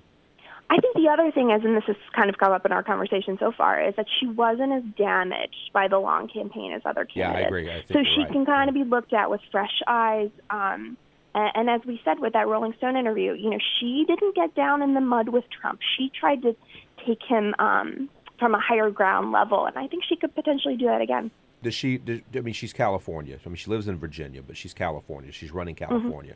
Does she have a California political base at all?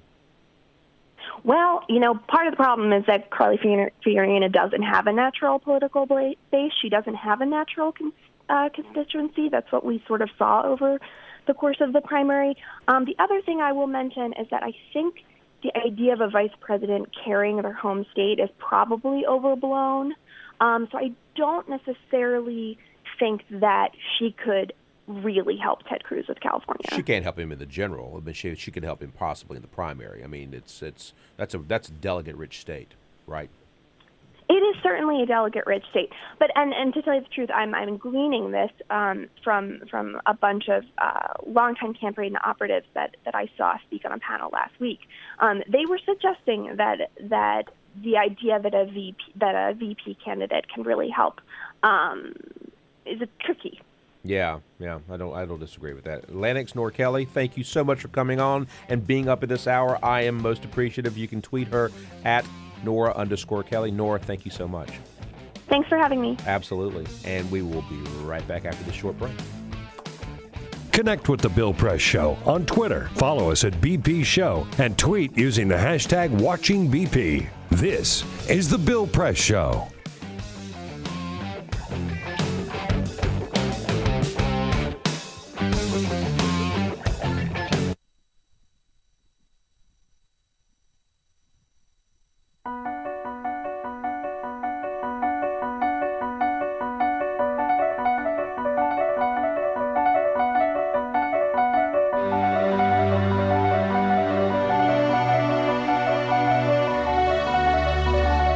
The most important issue on this planet right now is to protect and conserve biodiversity in the world's oceans.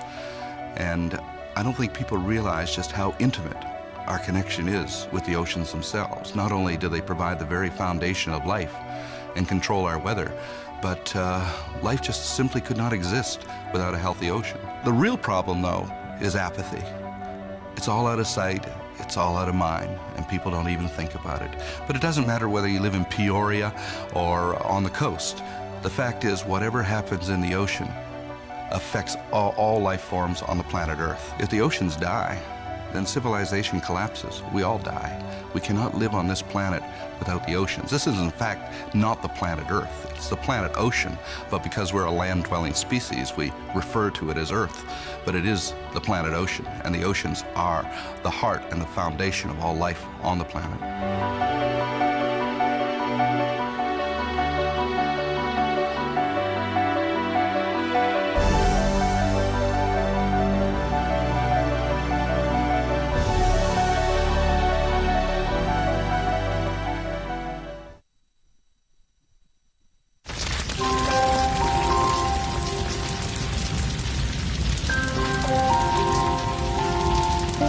A single ember that escapes from a wildfire can travel more than a mile. That single ember can ignite and destroy your home or even your community. You can't control where that ember will land, only what happens when it does. Get Fire Adapted now at fireadapted.org. Columbine, Virginia Tech, Tucson, Aurora, Fort Hood, Oak Creek, Newtown, Newtown, Newtown. Newtown. How many more? How many more? How many more colleges? How many more classrooms? How many more movie theaters? How many more houses of faith? How many more shopping malls? How many more street corners? How many more? How many more? Enough. Enough. Enough. Enough. Demand a plan. Right now. As a mom. As a dad. As a friend. As a husband. As a wife. As an American. As an American. As an American. As a human being. For the children of Sandy Hook. Demand a plan. No more lists of names. It's not too soon. It's too late. Now is the time. Before we all know someone who loved someone on that list. No more lists. No more. Who they might have been. No more. If we had just done something yesterday. It's time. We can do better than this. We can do better than this. It's time. It's time. It's time for our leaders to act. Demand a plan. Right now. Right now. You! Demand it! Enough. Enough. Enough. Enough.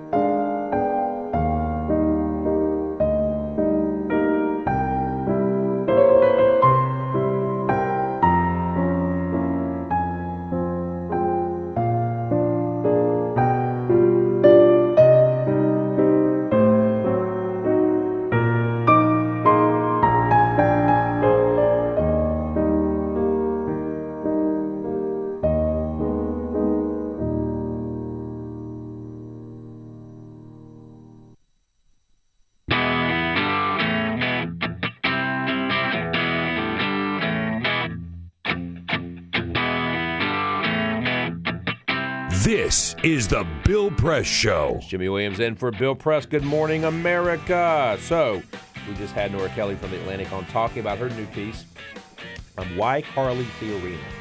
If you haven't heard of Carly Fiorina, well, you're about to hear a lot more of her, at least until July. And then after that, if Ted Cruz wins the Republican nomination and Carly Fiorina is his VP nominee, then guess what? We're going to hear a lot more about Carly Fiorina.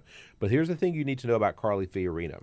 She was the CEO and chairman of HP, Hewlett-Packard, and her board fired her after she wiretapped them. A sitting CEO wiretapped her own board.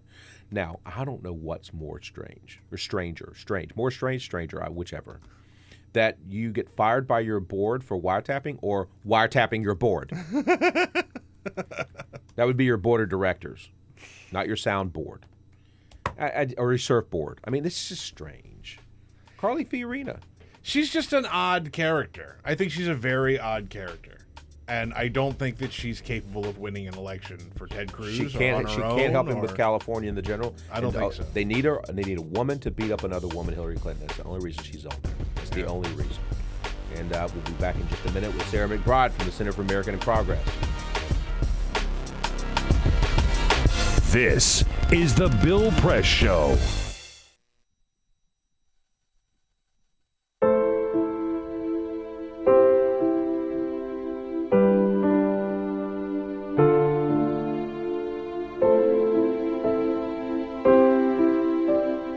I have run these canyons for 6 million years.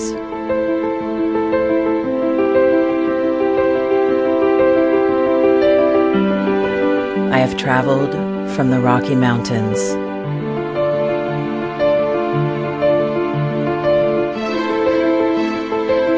to the deserts, through scorching heat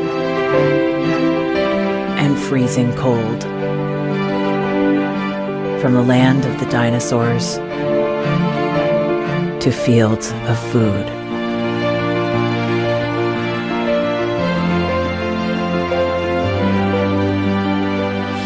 I lend my hand to 7 states, 2 countries, 9 national parks,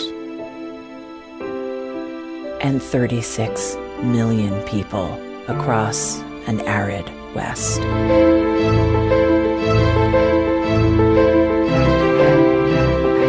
I am not the strongest or the largest, but I am the hardest working.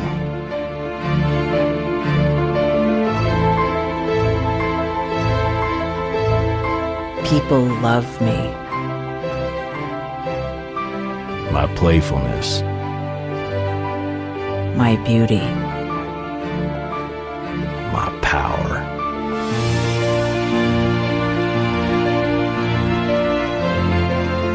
My life.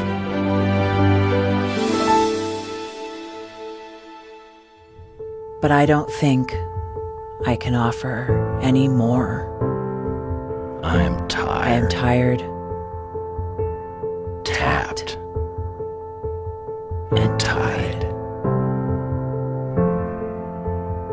Of the hundreds of major rivers in the world, I am one of the few who no longer kisses the sea.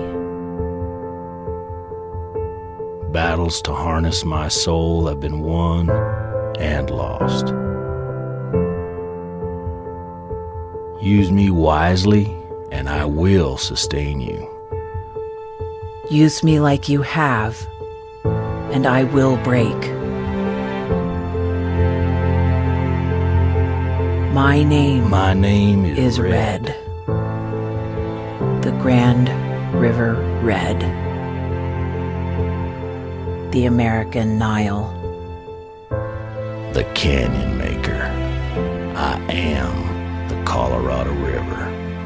And I am the most endangered river in America.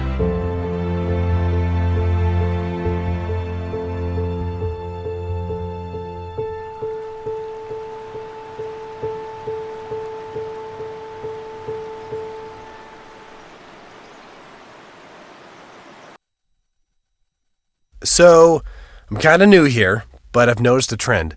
My human does this funny thing where she goes around and gets all my toys, and then she hides them in that basket by the door. But it's always the same basket, and it's always in the same place. And then she acts so surprised when I find them, but, she's putting them in the same basket. Again. It's like, hello?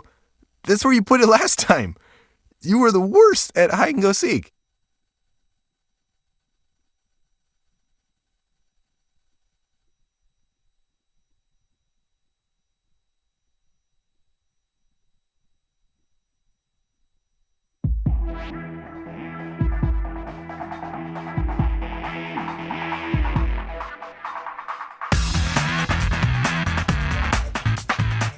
On your radio, on TV, and online.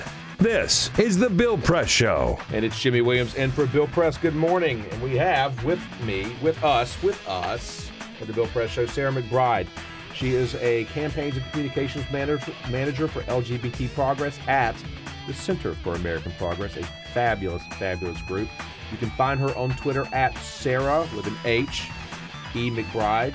And you can also follow Center for American Progress at americanprogress.org. Good morning, Sarah. Good morning. Thanks for having me I'm on. glad you're here. It makes me happy that you're here. It makes me Even happy. at 7:30 in the morning. Just thinking the same thing. Thank you. We can do a fist bump. That's I'm right. happy that both of you are here. It's such a hateful hour. It is, 6:30, 5:30, 6:30. Yeah. They're all hateful hours. I think anything before 10 a.m., anything after 10 p.m. are hateful hours. That is absolutely right. We should move all of our clocks back 3 hours. We should just do that. Or just not function That's before 10 a.m. and after 10 p.m., which I'm totally okay with that, too. My mother used to say, if it happens before 10 a.m. or after 10 p.m., you should be in jail. I'm like, nothing good happens. Okay, whatever, Janet. Sure. We should all be in jail right now. That's we should the all be moral in of the jail. story. We should be in jail right now. That's true. But should talk Radio America. So let's talk about you've caused a little bit of controversy. Yes, that's true. Tell me, you took a leak. What happened? I did. I never thought that peeing would become newsworthy. But I went down to North Carolina for my work last week. Yes. And as a trans person, I found myself in the government building in Charlotte. And I had to answer Tinkle. nature's call. You had to tinkle. And I did. I had to tinkle. And because the state of North Carolina believes that my presence in a restroom is so dangerous and offensive, It is. doing Yes. so Yes. in the women's restroom that I typically use is technically barred under state law. But I said, screw it. I went into the restroom, and right afterwards, I was alone in the restroom, took a quick selfie to document the fact that I was using the restroom that I was barred from. You lawbreaker, you! Listen, I think some people are more upset about the selfie than the actual incident. But, if there's a reason to take a selfie, it's to make a political point. And so I posted it on Facebook and Instagram with a little bit of a description, and it went viral.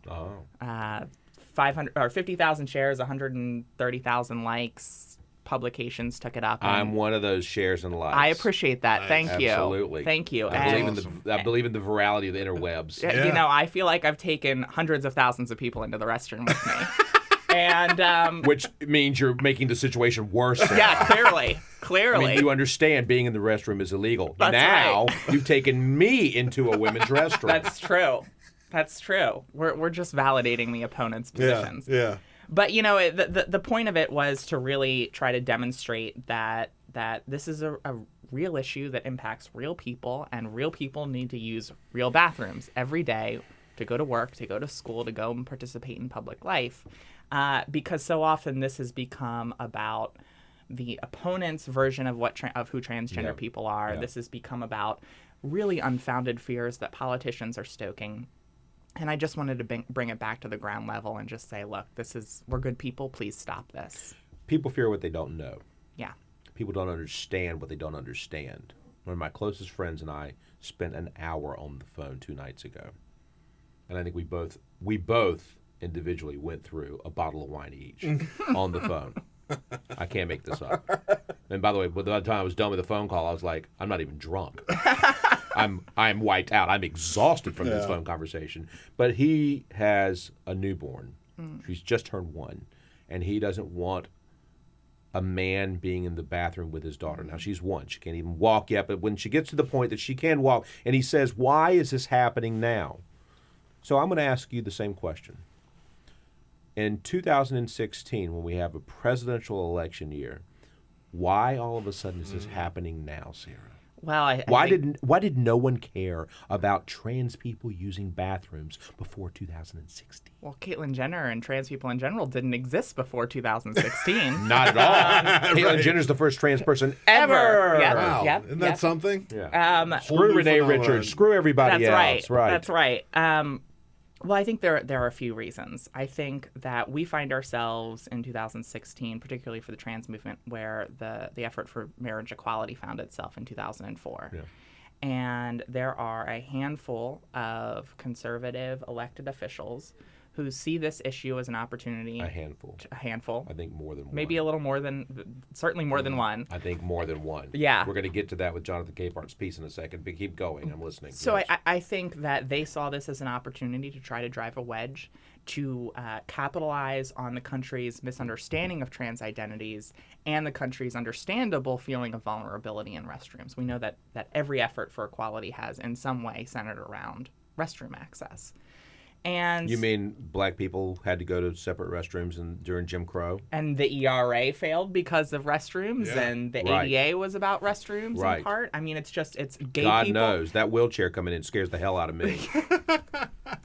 And they said the same thing about gay people in restrooms, that gay people were predators, or that gay people were more likely to be predators. I mean, it's just the same BS recycled over and over again. It's the same playbook. It's the same playbook. So we use a playbook in Jim Crow. We use a playbook during the ERA debate. Right. We use a playbook during the ADA debate, Americans with Disabilities Act. And now now that they can't touch marriage equality, they have to go after the LGBT community in a different way, which is, the same way. That's the thing. Exactly. That's the thing to me, right? It's like these little political gains, right, that people make, opposition makes off of fighting against this, they're so temporary. When we look back at all of those things, we look back at them at how screwed up they are, because, marriage equality was a wedge issue 5 years ago, right? But then we all got to know... It was in 2004. Right, yeah, right. Like 12 years ago. Yeah. Right. We all got to know gay people. We got to see gay people get married. We realized it's really not that big of a deal. And then now,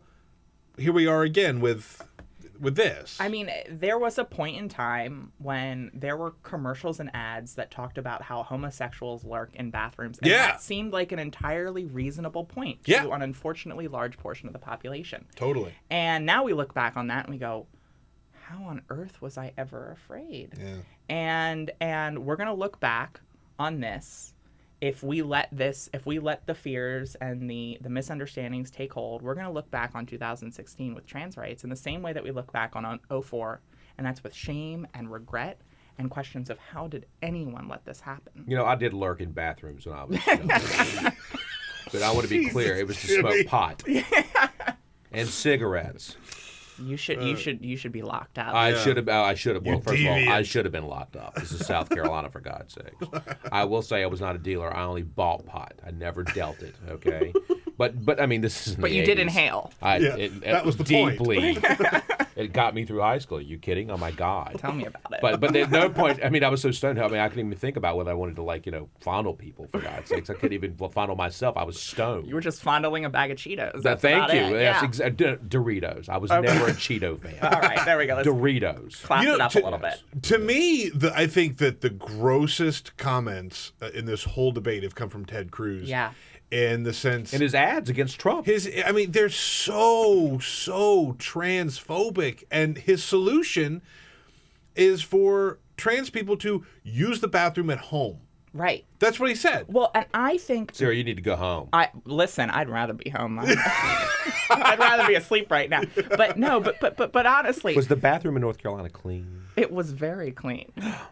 That's good. That's good to know. At least there's that. Very, Note to self. very clean. Road trip. Yeah. Road trip to Yep. the bathroom. You know, I think you are absolutely right. And I said the same thing to a couple folks the other day, which is that Ted Cruz, he made very clear the actual motives behind these bills. So a lot of times these elected officials that push these bills, they say, well, it's not about trans people. It's about people who will take advantage of trans protections and pretend to be trans people in order to get into restrooms. Which is the exact point my best friend made. Right. And we should quickly go through that point for listeners. Let's do it. But before I do, Ted Cruz really revealed what this is about. It's about keeping trans people out of public life. Yep. It's about wishing and legislating away trans people from existence. There is no question about that. He believes that trans women are men and trans men are women, and that not only should they just not use restrooms, but he knows that if you can't use a restroom, you can't participate in public life. That's right. And he wants us to Stay home. and he thinks that being trans means I go home and I dress up as a woman and I walk around and dance around and Has he ever been to a drag show? I'm sure he has. Of all the frightening things that I can think of in my life, Ted Cruz at a drag show, can you imagine how uncomfortable he would be there? I actually take a lot of pleasure in thinking of how uncomfortable he would be in a situation like that. 20 years ago, I hosted dinner. I've told you this. I hosted a dinner party on Adams Morgan on a rooftop, and with my friend who was at Georgetown Law, and one of her girlfriends brought somebody as their date. And after the end of the dinner party, we were all drunk and sitting there. It was a great dinner party, beautiful spring night. And we were like, who was the jerk that Priya brought? Well, it happened to be Ted Cruz. It's 20 years ago. Lucifer in the Flesh. I hosted Lucifer in the Flesh at a dinner party 20 years ago. He was just as much as a jerk then as he is now. I'm sure. We have sound from Ted Cruz. Let's listen to this. It doesn't make any sense at all to allow an adult grown man, a stranger, to be alone in a bathroom with little girls. You're right. So Caitlyn Jenner should never walk into a bathroom with little girls, ever. Right. Ever. Right. Yeah, I think Ted Cruz should not walk into a bathroom with little boys. I have to agree 1,000%. Certainly with Denny that. Hastert shouldn't. Denny Hastert shouldn't. So, but the North Carolina bill, HB2, never actually said anything about priests or clergy, That's did it? right. I'm pretty sure we have a track record or there. predators. Or predators. Let me ask you this. This is important, Sarah. In every single state of the United States, do they have anti-pedophilia laws? They do. Yes. So I'm not sure why we need this legislation. Right. I mean, it's illegal actions. Harmful actions are still criminal. And the idea that a predator is going to be dissuaded or persuaded to commit harm because of the presence or lack of non-discrimination protections is borderline laughable. And we know that because we have trans-inclusive non-discrimination protections in 18 states and roughly 200 cities. In most of those instances, bathrooms are covered. Yeah. And there's not a single instance of a person utilizing those laws to access or facilitate violence in restrooms in the name of those laws. And we've had leading law enforcement officers in those communities reinforce that this is not a problem. 250 of the nation's leading sexual assault and domestic violence organizations came out and said protecting trans people in bathrooms does not hurt anyone. And removing them from bathrooms does not help anyone. And finally, the point I'll make is that even if you accept the logic that by allowing trans women to use bathrooms without fear of discrimination, that it would somehow allow for predators to take advantage of those laws to enter women's restrooms by dressing up as trans women, then if you accept that logic, why wouldn't they do the reverse under Pat McCrory's logic, under Pat McCrory's law? If we create a society that says the expectation is trans women use men's bathrooms and trans men use women's bathrooms, then why wouldn't predators take advantage of that situation to go into women's bathrooms under the guise of being trans men? And in that instance, they don't even have to wear a dress. You can just walk in. You can just walk in. We're going to get back. We're going to come back in just a minute. We got to go to a break real quick, but I want to keep this conversation going. We'll be right back. Follow us on Twitter @BP Show. This is The Bill Press Show.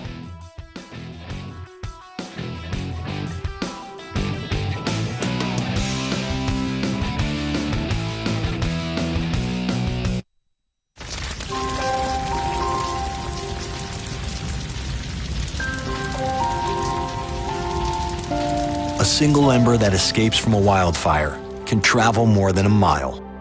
That single ember can ignite and destroy your home or even your community. You can't control where that ember will land, only what happens when it does. Get Fire Adapted now at fireadapted.org. Columbine.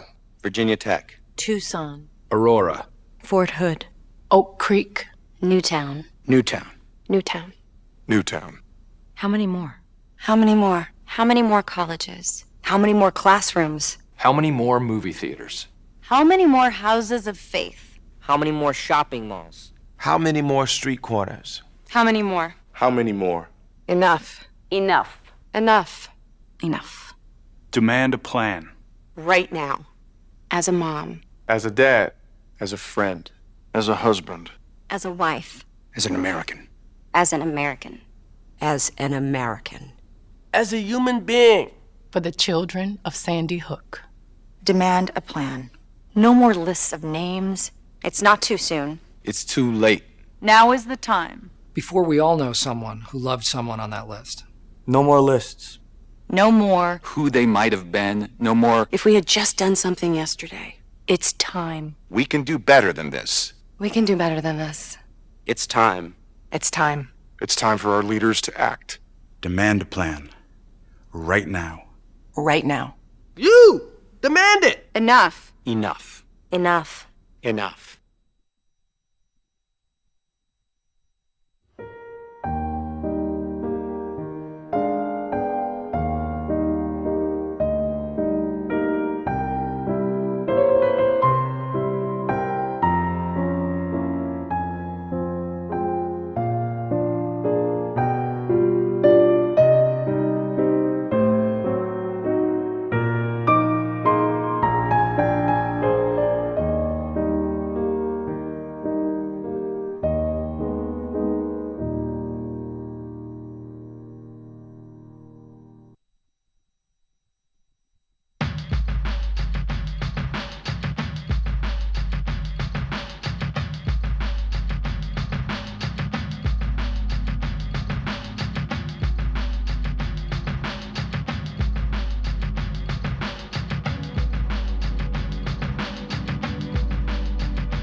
Seen on Free Speech TV and online on TawkrTV. This is The Bill Press Show. And it's Jimmy Williams in for Bill Press, and with me is Sarah McBride from the Center for American Progress. I gotta talk to Nero. That is the longest damn name in the world. Oh my God. When you add in my title, it's then a mouthful. Campaigns and Communications Manager for LGBT. I mean, what Yeah. in gay hell? I know. I know. You're Sarah McBride. I don't care. I don't care where you work. I love Neera. Don't tell Neera I said that. Okay. And if you're asking who Neera is the president of Center for American Progress. But it is like the longest name of anything in the entire free world. You can tweet Sarah at Sarah E. McBride, and you should. And then you'll see her fabulous picture selfie when she was in the bathroom in North Carolina. Oh. So I want to talk about this. Jonathan Capehart from the Washington Post has written a fantastic piece, and it's called, and we're going to come back to this, but the title of his opinion piece is, the headline is, "The Predictable Reason Why Anti-LGBT Bills Become Law." He just published this morning in the Post at 7 a.m. And I want to play devil's advocate for a minute here. Mm-hmm. I've got a nephew and a niece. I've got cousins that have children and they're fearful. Mm-hmm. They're scared for their kids. And my question to them is, okay, and this is public knowledge, and you can Google Jimmy Williams, and the first thing is going to come up that I was raped by a family member. And it's almost always someone you know. Right. And by the way, when I say rape, I mean in heterosexual rape situations, it's almost always someone you know. Right. So, but let's separate that out. Let's talk about the LGBT community and about how it's usually somebody you know. Right. Yet Americans are fearful for the people they don't know, and fearful about things they don't understand. The trans community, the gay community, gay marriage, gay life, whatever the hell that is. Right. What, by the way, gay life is waking up at 6 a.m. to pee. Yeah. Just like everybody else. Gay life is paying your mortgage or paying your rent. Gay life is is overdrawing your checking account. Just like everybody else. Same with trans life. I've had that experience several times. Thank you, yes. And so my point here is that people are fearful. So let's talk about why people are fearful for their children. Tell me what your thoughts are, and then let's talk about what Jonathan talks about. Well, I think there's no question that people fear what they don't know. When there is ignorance, when there is a lack of understanding, when there's a lack of a clear picture in your mind, it's almost human nature to go to the most extreme. You attack what you don't know. You attack what you don't know. You try to. It's all of our nature to just to if we don't understand something, if we can't predict a situation, our minds immediately go to the worst case scenario. Of course. And so one of the things we have to do is fill that void. We have to educate people about what it means to be transgender, what it's like to be transgender, and to build that empathy that I think so far the gay community has done a really good job of doing. Mm-hmm. And this fear around that parents have for their children, it's not only an understandable fear, it's a good fear. It's a fear that allows you in part to be a good, conscientious parent.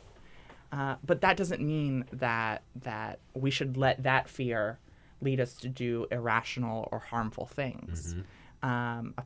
And what upsets me, and I think the trans community, are not the people in the public who are supporting bills like HB2 based on this fear and based on a lack of understanding of trans people. It's the cynical nature and the cynical acts of these politicians who are knowingly stoking these fears with disingenuous and just factually inaccurate lies and arguments. It's hard for them to do that if there's not a gay person in the chamber of their state and local political outlets, right? Right. Capehart talks about how in nearly all the states facing anti-trans bills, they have one or no openly LGBT people serving in their state legislatures. Right. It's much harder, and we need trans people to run too, because it's much harder to attack someone if they're standing in the chamber across from you. The Victory Fund's working on this. Aisha Moody Mills is doing good work on this, and you guys are as well, Center for American Progress. Sarah McBride, thank you very much. Thank you very much. Thanks for doing what you do, and we'll be right back. Get social with Bill Press. Like us at facebook.com/Bill Press Show. This is The Bill Press Show.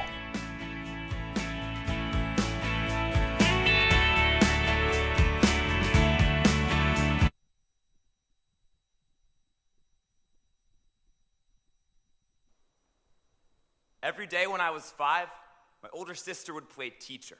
Her students were me, my stuffed rabbit, and an American Girl doll. She'd line us up at the end of the bed and teach us whatever she'd learned in school that day.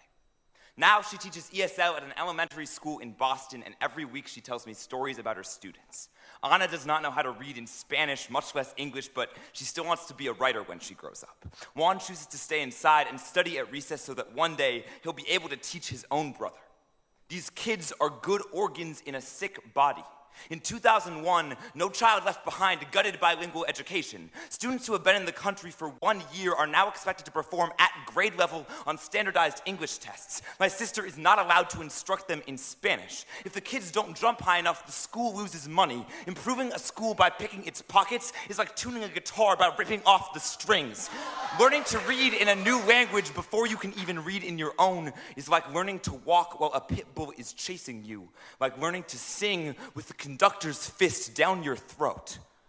This year for my sister's birthday, I got books for her students. A poem on one page in Spanish, the next in English. She is not allowed to help them read the first. Their heritage is a banned book. Learning to read in a new language when you can't even read in your own is like trying to heal a burn victim by drowning them. We are telling these children who have spent their whole lives in the deep end that they'll learn how to swim if they just float out a little farther. In the 1980s, American slaughterhouses began building corrals in curves so no animals could see the blood at the end of the tracks. This is how we kept them moving forward. In 2001, we began building the hallways of our schools in curves. This is how we keep them moving forward. You never learn, you fail the test. You never learn, you fail the test. You never learn, you drop out. I know. I am lucky enough to be one of the winners of this game.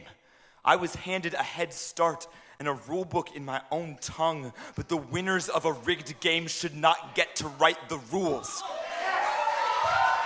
On the television, some senator preaches that throwing money at an urban school is like feeding caviar to your dog. They just won't know how to appreciate it. After all, if these parents can't take care of their own children, why should we? Well, tell that to Anna, who has my sister translate newsletters aloud to her father because he too was never taught how to read. Tell that to Juan, whose mother and baby brother are still in Guatemala, whose father works 3 jobs. My sister tells me school is the most stable place in these kids' lives. She has been a teacher since she was smaller than they are. But since when does being a teacher mean having to swear not to help? Since when does being a teacher mean having your hands tied while the schoolhouse burns to the ground? We are leading these children along a track built in circles as their lungs fill with smoke, telling them it is their fault. They can't find a way out. Dylan Garrity from Slam MN.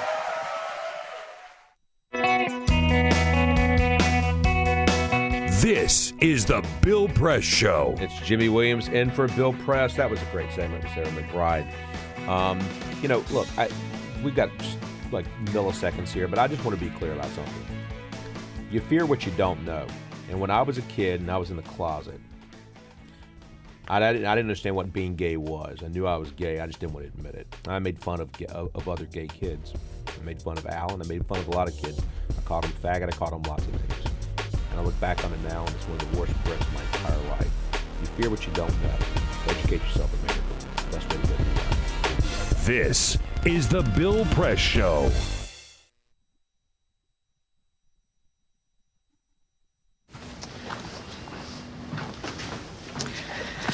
All right. I know this isn't any fun to talk about, but we should. Okay. So who's going to do what? I'll pack the dead batteries. Great. I'll only put what I don't need into a duffel bag. Perfect. That's totally unhelpful. No problem. Meanwhile, I will try to comfort everyone by speaking in a calm voice. And I'll try to get the generator going without any gas. Oh, let's not forget the cell phones, which probably won't work. Right. And who is going to handle supplies? I can forget to do a list for us. Thanks, pal. Well, I think we couldn't be any less prepared. I'm proud of you guys. Talk to your kids about who to call, where to meet, what to pack. Visit ready.gov/kids for tips and information.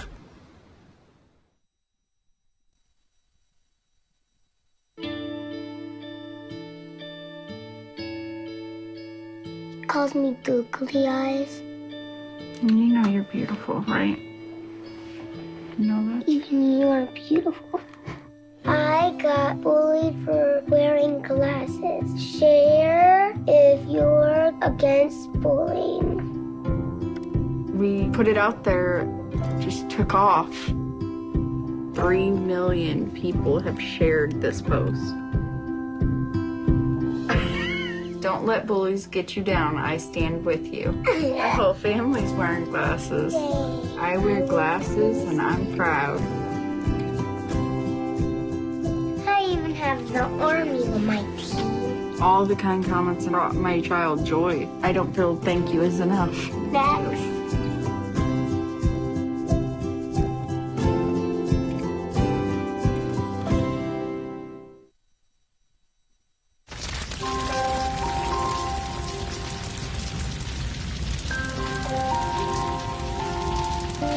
A single ember that escapes from a wildfire can travel more than a mile. That single ember can ignite and destroy your home or even your community. You can't control where the ember will land, only what happens when it does. Get Fire Adapted now at fireadapted.org. I wanted to find a bank with a purpose. I wanted to find a place that would take my money and not use it to cause the financial crisis, but to fix the financial crisis and to help end income inequality.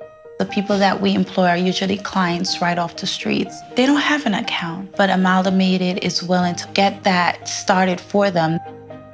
Their reputation supporting the working man, I think, speaks for itself. This is a bank that cares for their customers, and I appreciate that. We were able to access a construction loan through the bank's programs, and that loan has helped us house 28 families in the community. Amalgamated is a bank that was started for and about working people. Many of our customers have a deep commitment to advocating for social and economic justice. We share that commitment, and we're not afraid to stand up and say that we need to change some of the way that the country does business.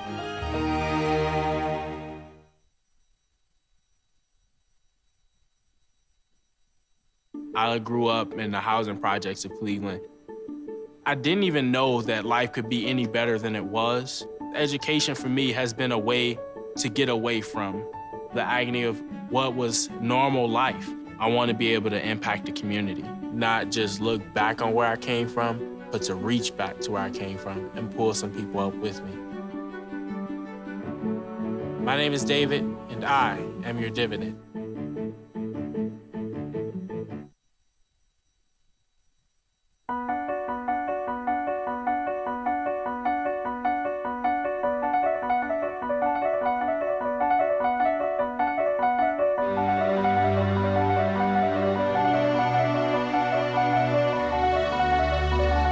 The most important issue on this planet right now is to protect and conserve biodiversity in the world's oceans. And I don't think people realize just how intimate our connection is with the oceans themselves. Not only do they provide the very foundation of life and control our weather, but life just simply could not exist without a healthy ocean. The real problem, though, is apathy. It's all out of sight. It's all out of mind, and people don't even think about it.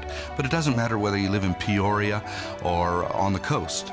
The fact is, whatever happens in the ocean affects all life forms on the planet Earth. If the oceans die, then civilization collapses. We all die.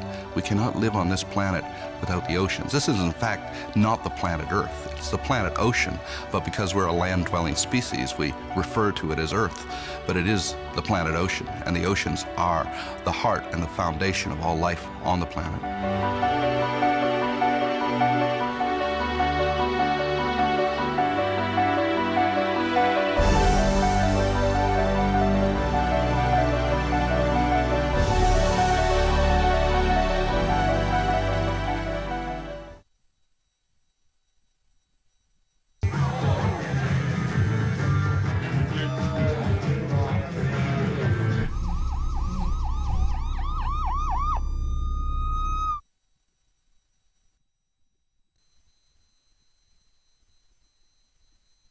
It's on us to stop sexual assault. To get in the way before it happens. To get a friend home safe. and to not blame the victim. It's on us. To look out for each other. To not look the other way. It's on us to stand up. To step in. To take responsibility. It's on us, all of us, to stop sexual assault. Learn how and take the pledge at itsonus.org.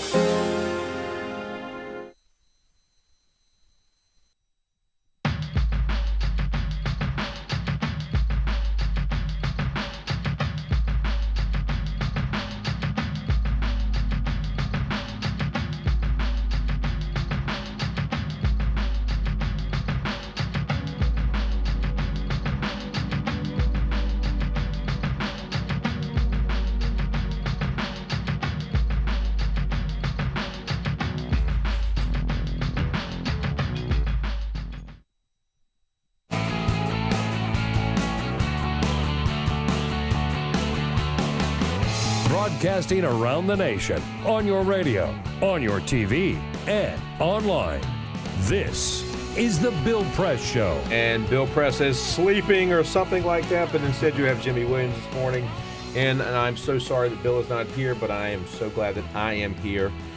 You can catch us at Free Speech TV and TawkrTV. Please tweet us at BP Show. And as usual, you can call us at 866-55-PRESS, 866-55-PRESS. And if you have one of those rotary dials, that would be 866-557-7377. Peter is here, Jamie's here, Ray's here, Monty's here doing the video. Hi, Mom. And with us this morning is my good friend, Jay Newton Small. Jay, good morning. Good morning, Jimmy. How are you? I'm thrilled to be here. Before we get to some good heady stuff, we're going to get to some other fabulous stuff I think Peter has for us. Peter, what's going on? This is the Full Court Well, Press. Jimmy, I'm glad you asked. Here are just a couple of the stories making news. Arches National Park. Have you ever been there, Utah? Arches National Park? I've only seen it on the Googles. It's beautiful, right? Yeah, it's gorgeous. Yeah. Natural wonder, all of that. Here's the problem, though. Oh, no.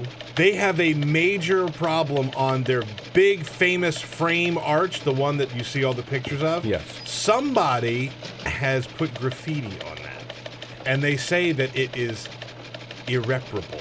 They took a knife and carved names into the rock, and they say that it's so bad and so deep, it could have taken them as long as an hour to put that in there. Where were the park police?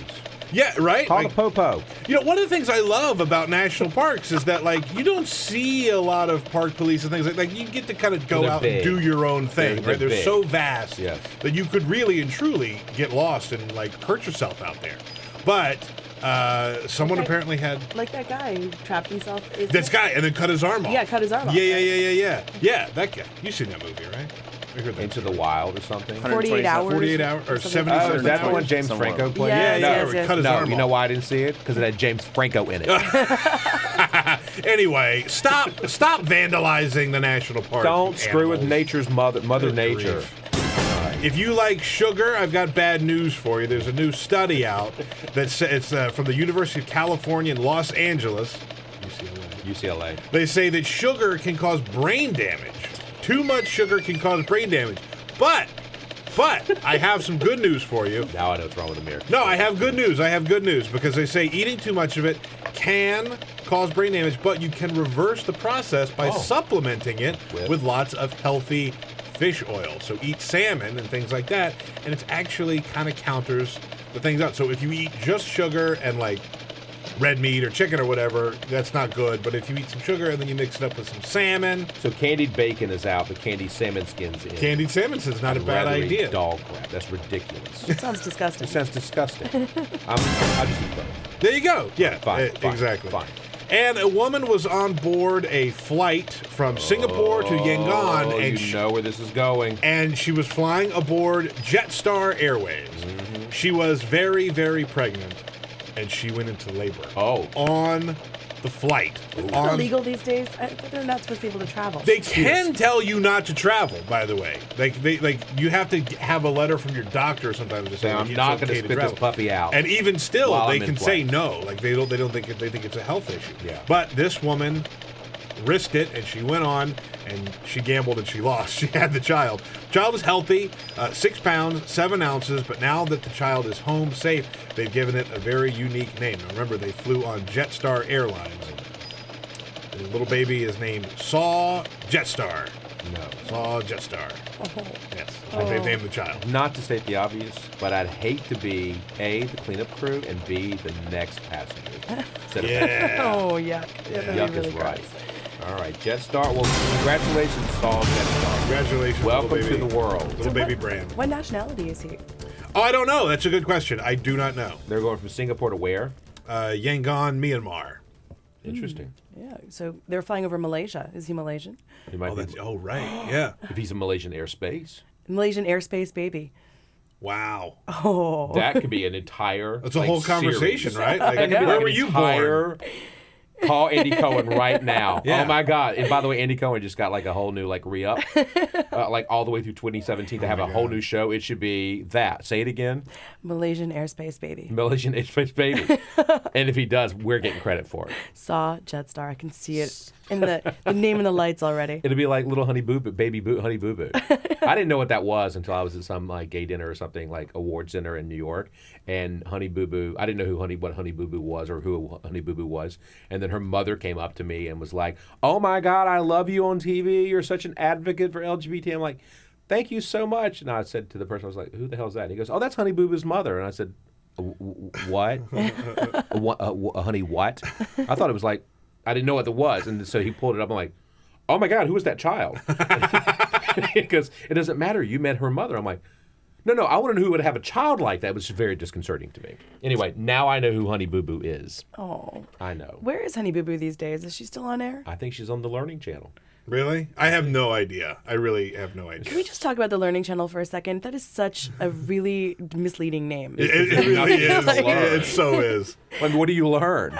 Well, and this is amazing because I'm a cord cutter and I unplugged for a while. And then when I went to Harvard to write my book, because I was a fellow there, it comes with, the apartment came with TV. And so I'm like flipping through the channels, and the Learning Channel had a marathon of Sex Sent Me to the Hospital. And I had no idea that this was a show that I was like, and let alone on the Learning Channel, I was like, what are we learning here? It was amazing. It's amazing you even got your book written. No wonder it's called Broad Influence. Now I get it. I totally know where your inspiration came from. It had nothing to do with that Time article. Oh my It was the goodness. Learning Channel. Oh my goodness, that just redefined Wait, broad totally. influence for me and in a whole horrific way. And it's only 8 a.m. You realize it's White House Correspondents' dinner weekend, and so Nerd it's like our prom. Yeah. It's our prom. And so Jay's going to be running around all weekend long. I was wrong. My book's totally about. Fantastic.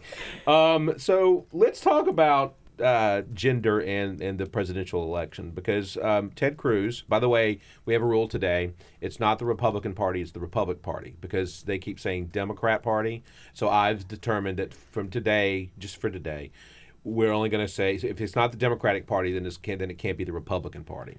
Can I just call them the GOP? You can call them whatever you want. You are allowed as a journalist to call them whatever you want. You're on the front of the paper. I'm on the back of the paper. Yes. I'm an opinion journalist. I can say whatever I want, but so can you. You just have to be careful. Anyway, so the Republic Party, Ted Cruz is running for the nomination. Ted Cruz has named Carly Fiorina as his VP running mate. Mm-hmm. One could call that a bit premature.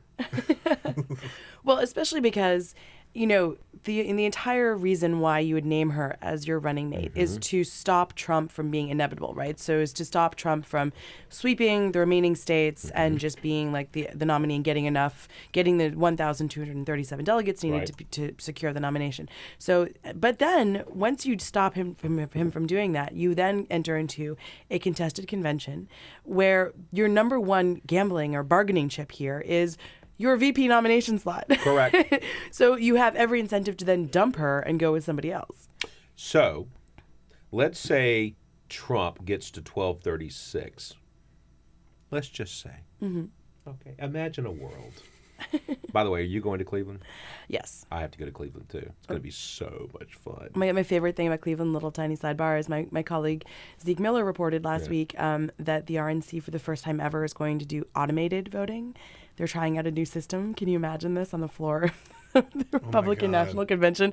The scene of chaos of all these delegates pressing the button, being Oh my God. why isn't it working? Where's my name? What's going on? It's going to be total. This is going to redefine smartphone. I know.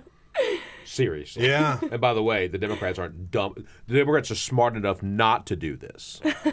Because Actually, I asked the DNC this week if they were going to do it. do And this? they're like, they don't know. They're thinking about it. they shouldn't. Because everyone knows when you get to the convention or any kind of major venue like that the Wi-Fi never works.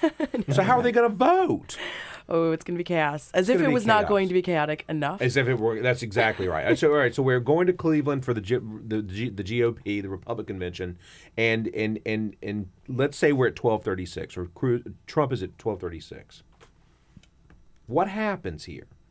I mean, women determine elections. I don't need to preach to you about this. No white gay male needs to preach to Jay Newton Small that women win elections or make you lose elections if they don't show up.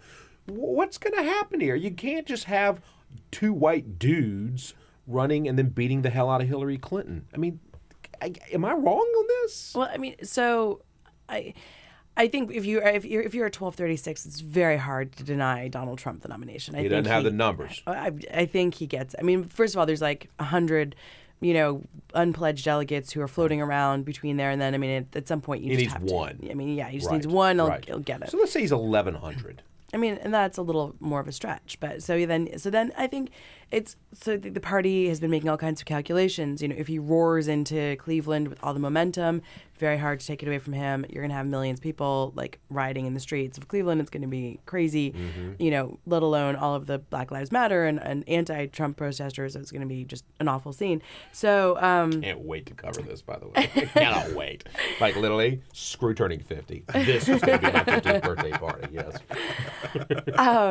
And so it'll be very, very hard to take it away from him. But if he kind of Lindsay Lohans the next couple of months and just keeps screwing up and is just terrible and his number of supporters start fleeing from him, then it's a lot easier to take it away from him. But a lot will depend on his momentum. So that's first of all. But so you're absolutely right. There's the party is making all these kinds of calculations because they would like to take it away from him because he potentially does long-term damage with them, for like generations of not just women but young voters, African Americans, Latinos, veterans. He owns the party. He owns the party apparatus. And they will spend the rest of the election having their down ballot guys have to answer for every single thing he utters. Yes. Let alone the next 2 to 4 to 6 years having people say, and your nominee in 2016 said X, guy, and exactly. and how do you answer to that? Right. So they would love to take it away from him, but they also don't want to go through riots and craziness and splitting the party and potentially him running as a third candidate and so. But then wasn't it smart then for Cruz to pick Carly?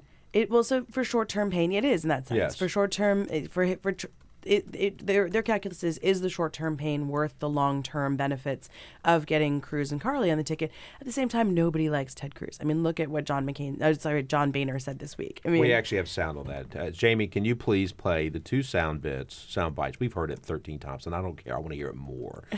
Jamie, please play. Lucifer in the flesh. I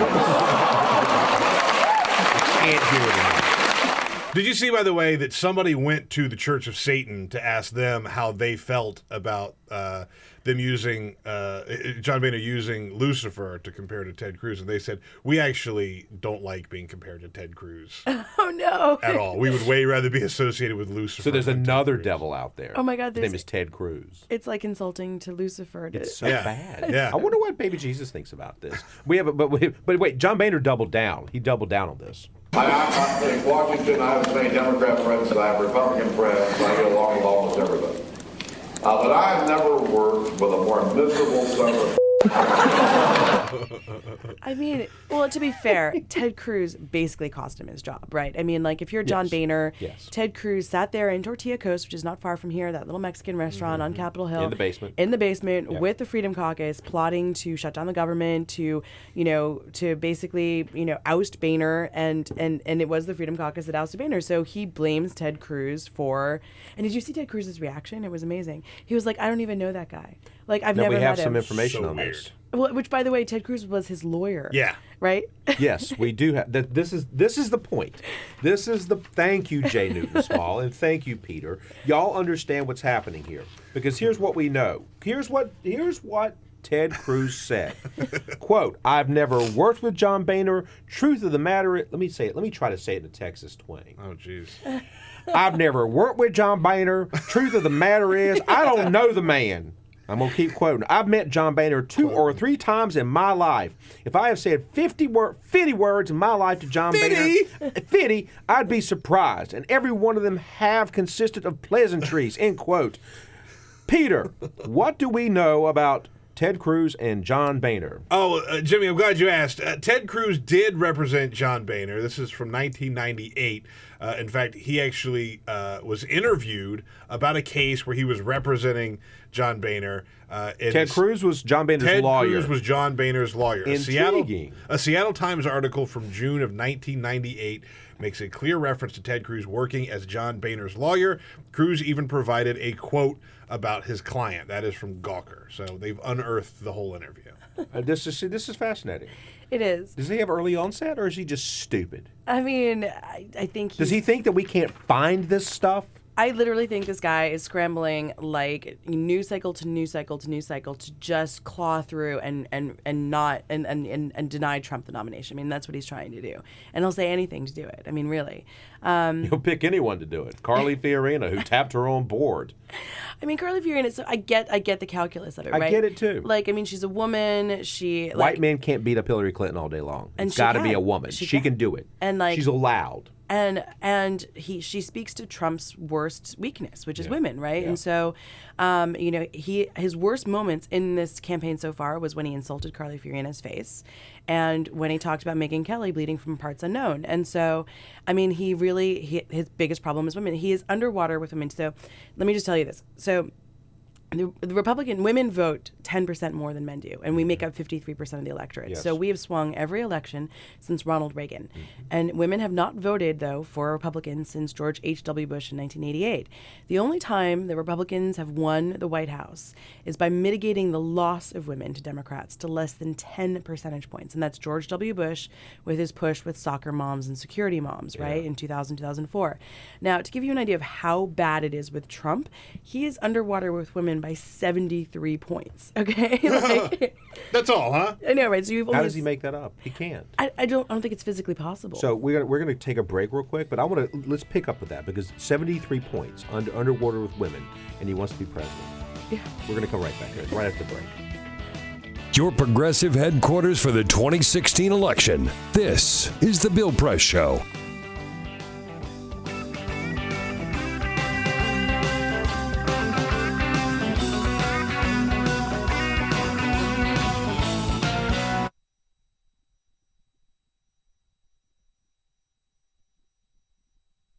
This is the story of my grandfather.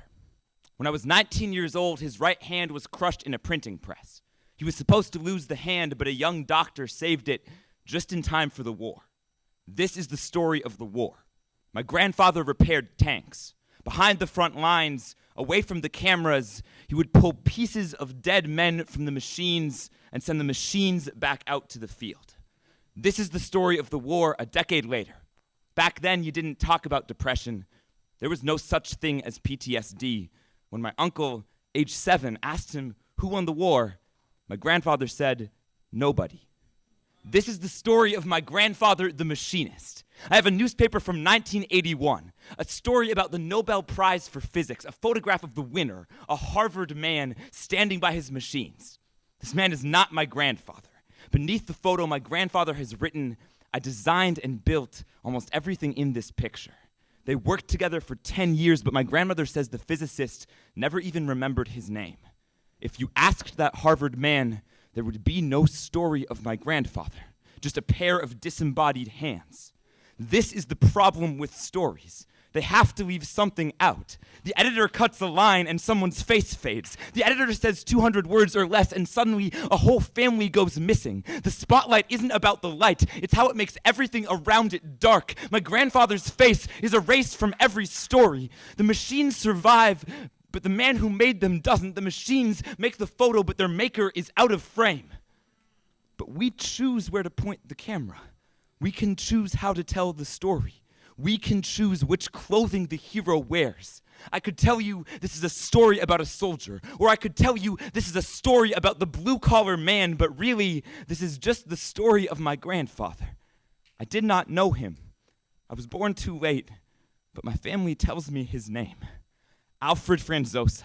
I know that name might only live in this moment, that there are other stories with greater stakes, but still, I will tell you his name. I will repair this old machine. I will let my grandfather live again because I could not know him while he was living. Once, when he was younger than I am now, his right hand was crushed by a printing press, crushed by other people's stories. When it healed, he began to build. He used his hands to build tanks and his hands to build cradles. His hands were the last thing to touch dead soldiers and the first to touch his newborn sons. He built a good family, and that family built me, and now I use my hands to build his story. The story is not a eulogy. A eulogy seals the casket. A eulogy lets no air out. This story is a resurrection.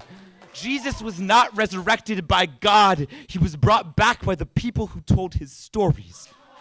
It does not take a miracle to raise the dead, to leave behind the tombstone and take the name with you.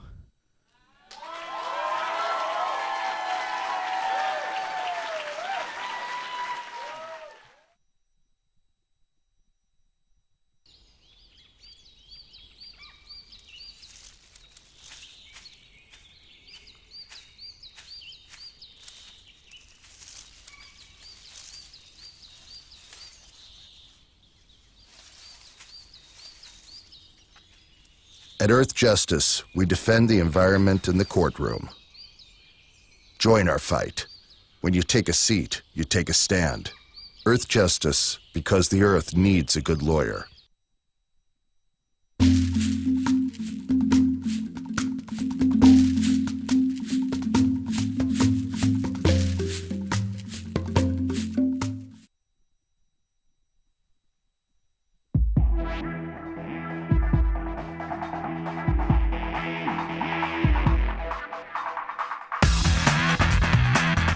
This is the Bill Press Show. And it's Jimmy Williams. And for Bill Press, Good Morning America. And I've got Jay Newton-Small with me. Jay, okay, so here's the DEAL. Carly Fiorina she's in the running here. She's not running for president, but she's running for VP. Kind of, sort of, maybe, I don't know. All right, fine, something like that. And, I mean, can she help Cruz with California? That's my question. What is her political infrastructure? You don't put someone on unless you can bring something.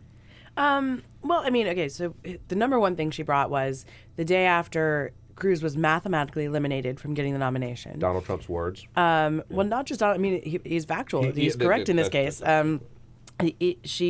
Well, on the first ballot. Yes. So yes. It is physically impossible for him to get 1,237 delegates at this point. It's just not possible. So the day after he's mathematically eliminated from getting the nomination, we spent the entire day talking about Carly Fiorina rather than talking about Ted Cruz and being eliminated from getting the nomination. So to that degree, she's already helped, right? Like moved along the topic. But can she help in Indiana and California? Look, she won a Republican primary in California, so presumably that electorate knows her. But she has moved to Virginia 6 years ago, so she hasn't lived there in forever. No California, no Carly. Jay Newton-Small. This is the Bill Press Show.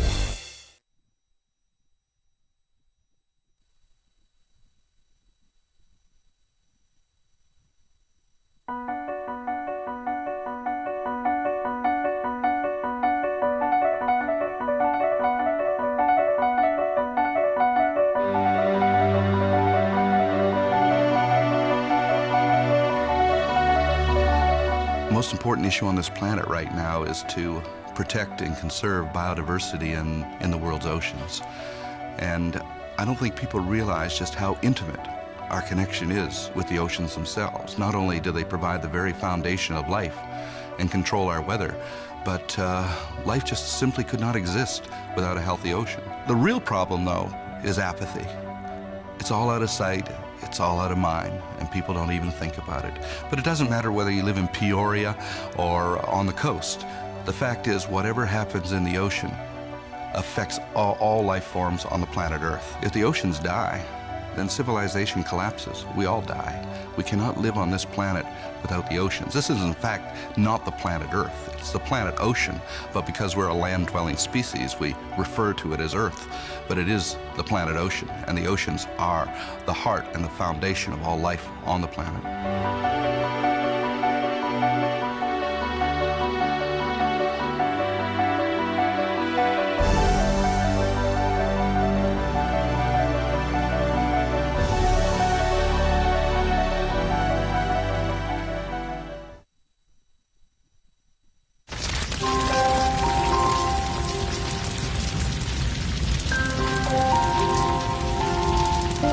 A single ember that escapes from a wildfire can travel more than a mile.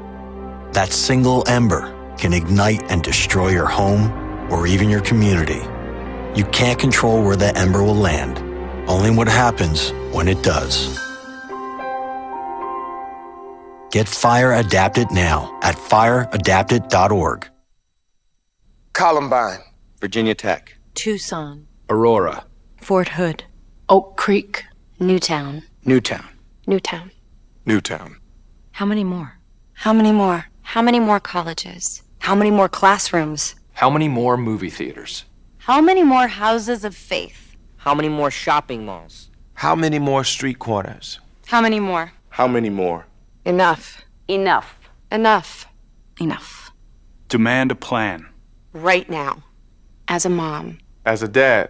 As a friend. As a husband. As a wife. As an American. As an American. As an American. As a human being. For the children of Sandy Hook. Demand a plan. No more lists of names. It's not too soon. It's too late. Now is the time. Before we all know someone who loved someone on that list. No more lists. No more. Who they might have been. No more. If we had just done something yesterday. It's time. We can do better than this. We can do better than this. It's time. It's time. It's time for our leaders to act. Demand a plan. Right now. Right now. You! Demand it! Enough. Enough. Enough. Enough.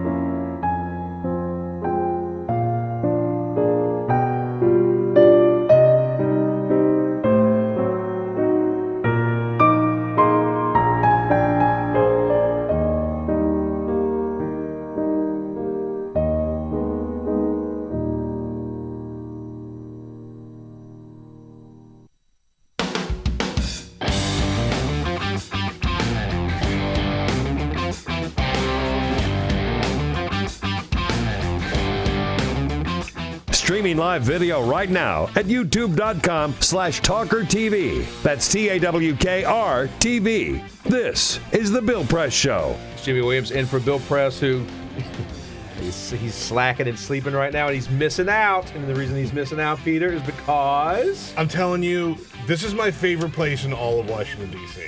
Really and truly. What? The Rappahannock Oyster Bar. Yeah, and where is that? In Union Market. And where's that? It's, what do we call that neighborhood? Northeast. Now? Yeah, northeast, yeah. Northeast. Noma. Yeah, Noma, I guess you call it. Right off Florida. Yeah, right off Florida. I'm there all the time. I know. I just post up at the bar and drink some delicious you gin and eat a ton of raw oysters, and I'm so happy. What kind of gin do you drink? Whatever you're pouring, but I whatever the mixologist is making there, whatever the bartenders are making there, they're usually good and exciting, interesting drinks there. So we got Travis and Ryan Croxton with us, who are Rappahannock Oyster Company, and I want to be clear about Rappahannock Oyster Company. Rappahannock Oyster Company is not located in Rappahannock County, Virginia, where I live. That's the mountains. The Rappahannock River, however, begins in Rappahannock County, and then it flows all the way down. And we have these beautiful oysters, thanks to you guys.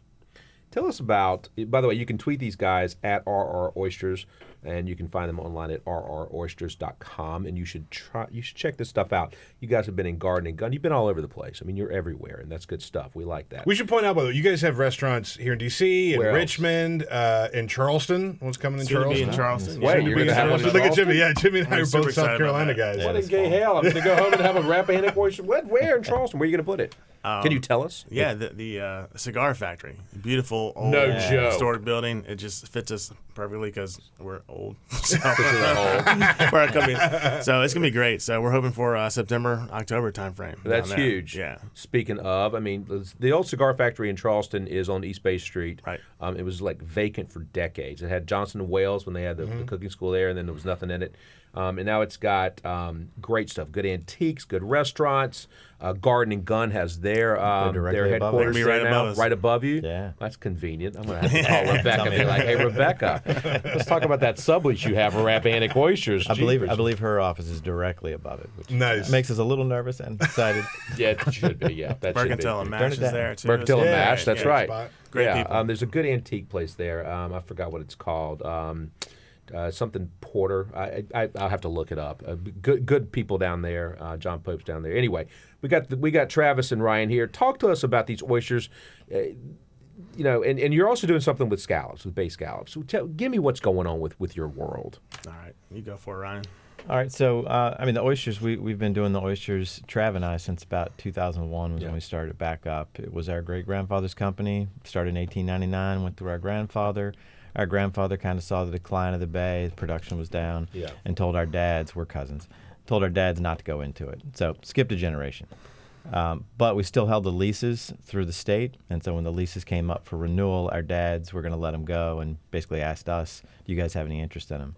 And that's kind of when we started, investigating what it took to grow an oyster, which we at that time had no idea. You guys are called Rappahannock River oysters, right? So explain, what's the difference between oysters that you do and other oysters? Well, so the reason that we called ourselves Rappahannock River Oysters is we found old letterhead and envelopes from our granddad that was his company's name. So we're like, man, nice.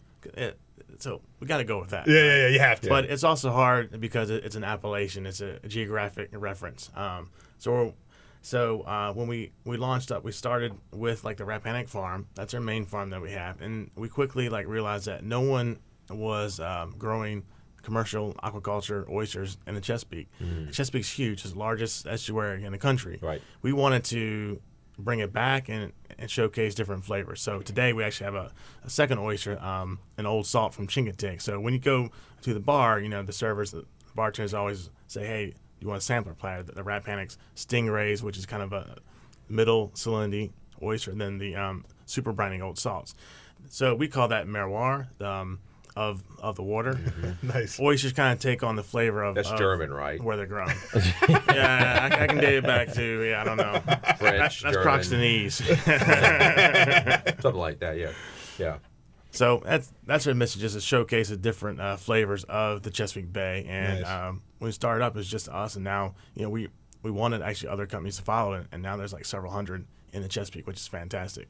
That's more great. oysters, more filtering of the bay. Because that's what oysters do. That's what they do. Talk to us about the habitat, if you will. I mean, there was a long time where the oyster colonies were just. I mean, look, the first memory I have is being with my father in a john boat, cold as hell, with a tin bucket, a hammer, and some screwdrivers, and we were out getting oysters. It's the first memory I have in my mind. Yeah.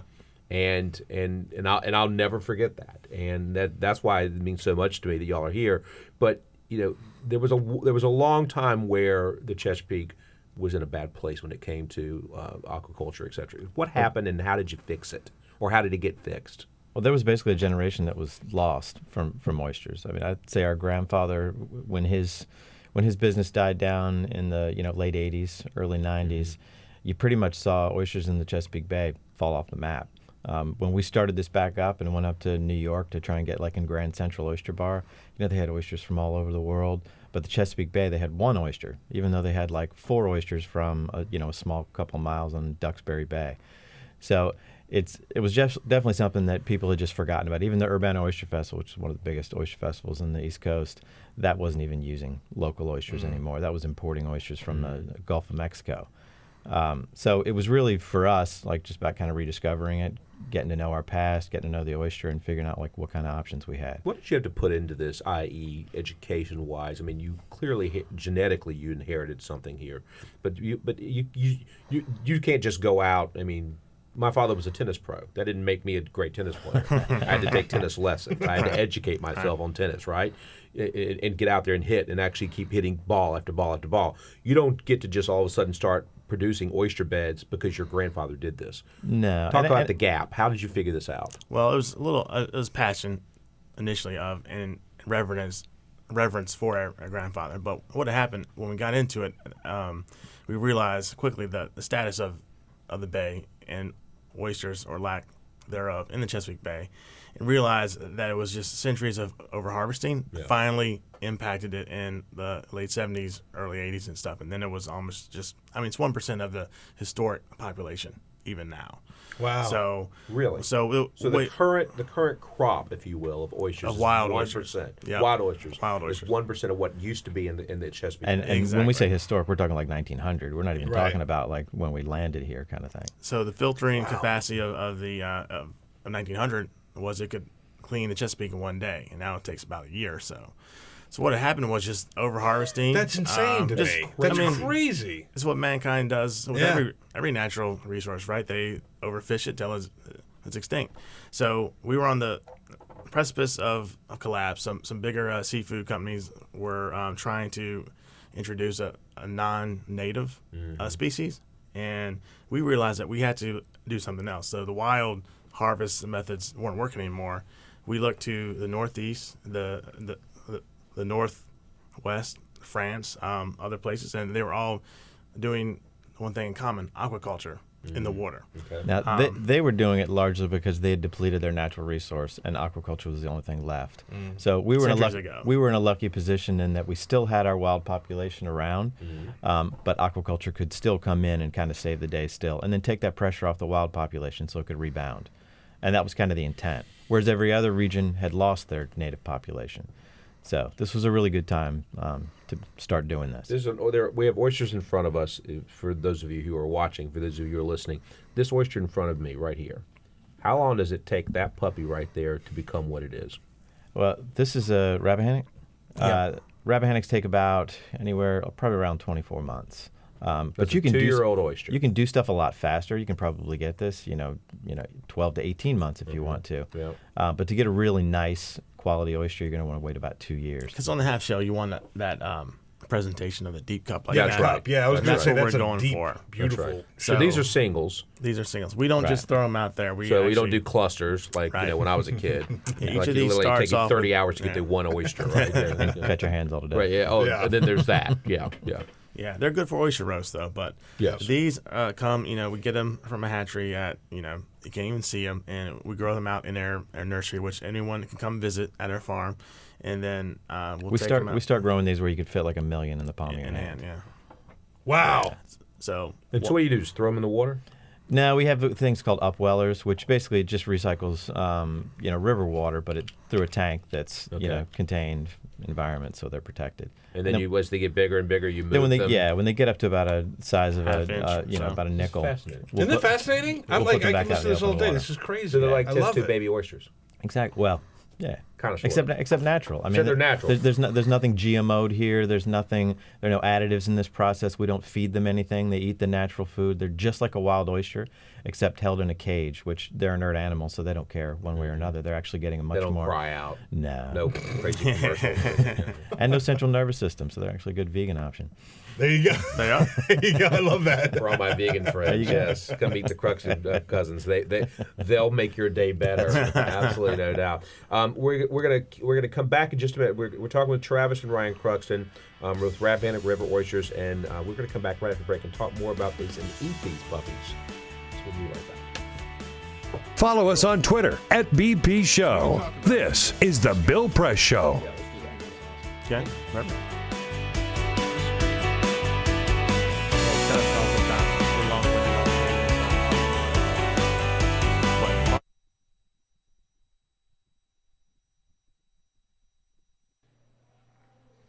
It occurred to me tonight, for the first time, that the long-winged insect that over and over again rams its body into the wood of my front door might not know what he's doing.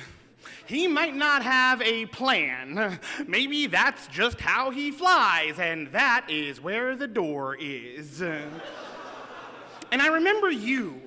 The last time I saw you, a few weeks before we would graduate from high school, and a few days before you let a bullet dissolve on your tongue, dancing in a warehouse rave, sweat-drenched and strobe light battered, thrashing your arms back and thrusting them forward. The floor could get so bright and loud, we all slowed down to be more careful, but you kept dancing full sprint tornado, and sometimes you'd spin full weight into a wall and just spread your arms against it and sway back and forth like a lover reunited. This long-winged insect is not trying to get into the house. It doesn't know there is a house. Can't imagine a life beyond that door. All it can see is the light. You and I were both 17 when you died. And ever since then, I have envied you. How you are remembered for towering, unclaimed potential instead of living to look regret in the face. You didn't have to come home 3 weeks later and explain to your little brother why you took too much medicine. Your addiction is remembered as a tragedy, not a betrayal. Your suicide attempt became a suicide, not an unpaid hospital bill. And only tonight did it occur to me that maybe that night when you let your teeth touch metal, you might not have known what you were doing. You might not have had a plan. Maybe you had hit that door so many times you couldn't imagine it might let you through. I'm still ashamed to admit it, but I have always secretly believed you did it for me, that you wanted to show me that there is a way out of all of this. Not so that I would follow you, but so I would understand that every day that I am alive is a day that I choose to be alive. And when the music stops, you still get to keep on dancing. And when the light is so bright it blinds, you can dance with your eyes closed. And if in that dark you come up against a wall, you keep your arms out wide and you dance with the wall.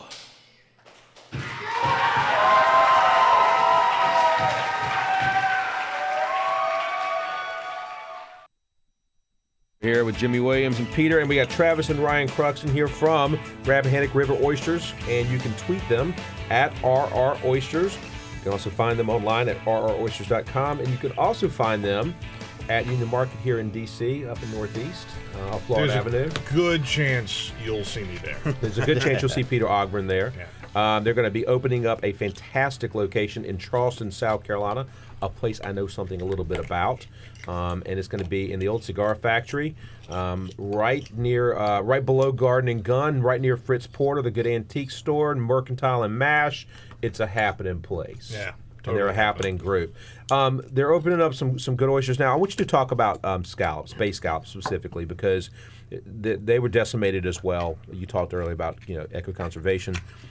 Tell me what you're doing in that sphere, because again, this is important stuff. Well, go ahead, Dre. Well, I'll kick it off, but Ryan actually started this initiative after, because he reads all the time. He reads? And, yeah. You don't read? Yeah, my kids are a bit older, so I'm distracted, but I don't really read. I don't really read. They can read better than I can. Yeah. They read me stories at Just night. have them read to you. That's the grift. The kids are going to be at school. We're reading to Daddy tonight. Yeah, right. Yeah. Sadly, it's come to that. But so he was reading that the Bay Chesapeake used to have a fantastic scallop production. Yeah. And then it just it was over-harvested in the 20s, and then Here's with the key, the central thing. Exactly. Over-harvesting. With this one though, it was also they thrive with eelgrass, and when mankind was harvesting them, they would just dredge up all the eelgrass, so that they lost like a lot of that.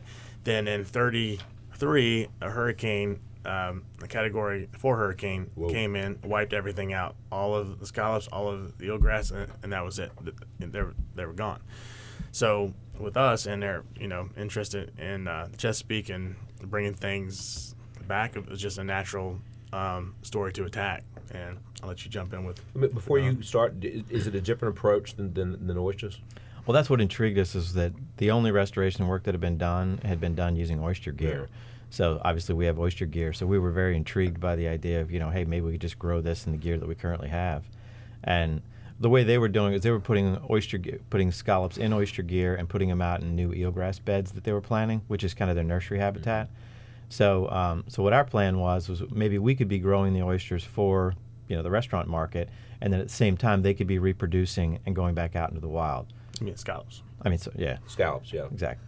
So yeah, that's just what kind of piqued our interest, and then we started playing around with seed, and then realized that it's a completely different animal. It's very fickle, it's very demanding, but we actually got a crop to market, and the most surprising thing for us was they tasted unbelievable.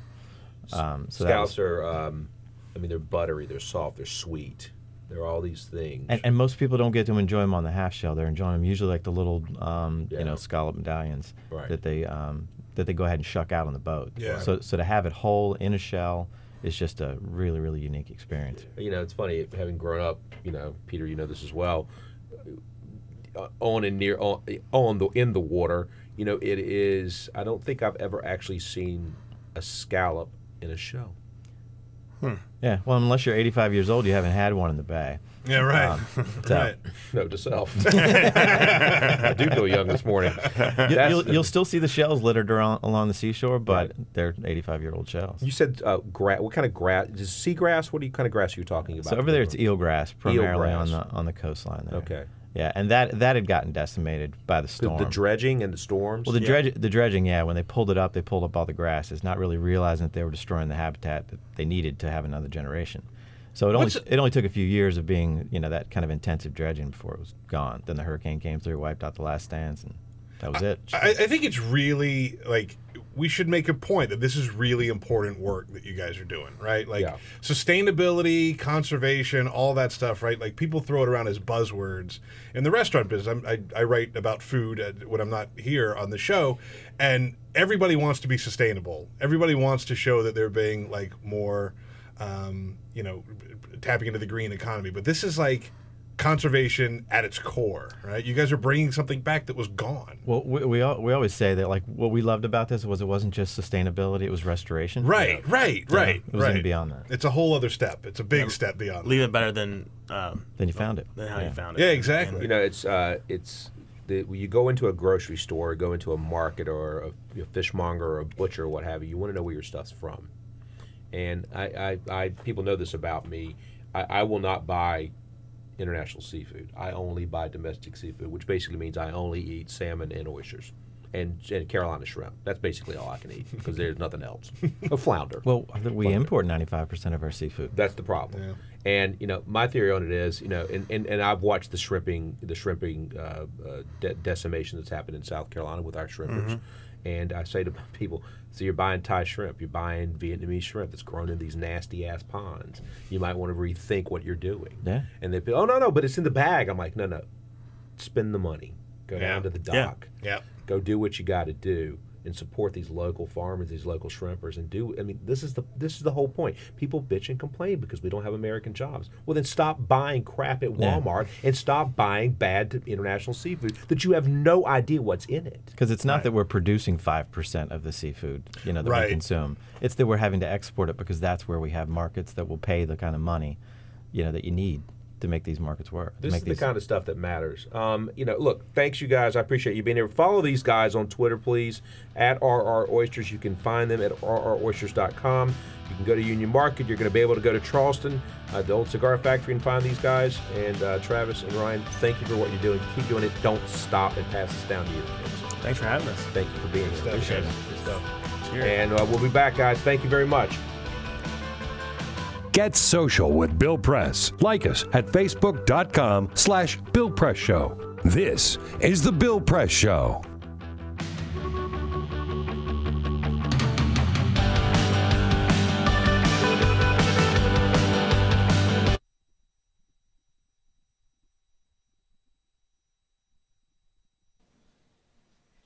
A letter to the girl I used to be. Dear Emily, every time I watch baseball, a voice I no longer recognize whispers, Ethan, do you remember? When you were going to be the first girl to play in the Major League Seattle Mariners rally cap. But to be honest, Emily, I don't. Dad told me that like it was someone else's bedtime story. But I do know you had that drive. Didn't let anyone tell you to wear shorts above your knees. Didn't care if boys thought your hair fell on your shoulders just right, but with girls, sleepovers meant the space between your shoulder and hers was a 6-inch fatal territory. The year you turned 11 was the first time you said out loud that you didn't want to live anymore. In therapy, you said you wouldn't make it to 21. On my 21st birthday, I thought about you. You were right. At 19, you started to fade. I tried to cross you out like a line in my memoir I wished I could erase completely. And maybe I'm misunderstanding the definition of death, but even though parts of you still exist, you are not here. Most of my friends have never heard your name until now. I've been trying to write this letter for 6 months. I still can't decide if it should be an apology or not. But now you will never hear Emily Smith announced at a college graduation. Get married. Give birth. When the prescribed testosterone started taking effect, my body stopped producing the potential for new life every month. I thought about your children, how I wanted them too. I let a doctor remove your breasts so that I could stand up straighter. Now, even if I somehow had those children, I wouldn't be able to nourish them. My body is obsolete, scarred cosmetic, but never C-section. I was 4 days late. They will never be grandparents. I was 1 week late. They will never hold their lover's sleeping figure. I was 11 days late. They will never breathe in a sunset and a sunrise in the same night. I was 2 weeks late. They will never learn to jump rope. I was 3 weeks late. They will never shout, "Watch, Mommy, watch me on the slide." I was 2 months late. A piece of us will never wrap their arms around our leg for comfort, but just to keep them from falling down. And I am sorry that this process is so slow, and all you can do is wonder if you ever had a place. You did. You still do. Don't forget that. Yours, Ethan. P.S. I never hated you.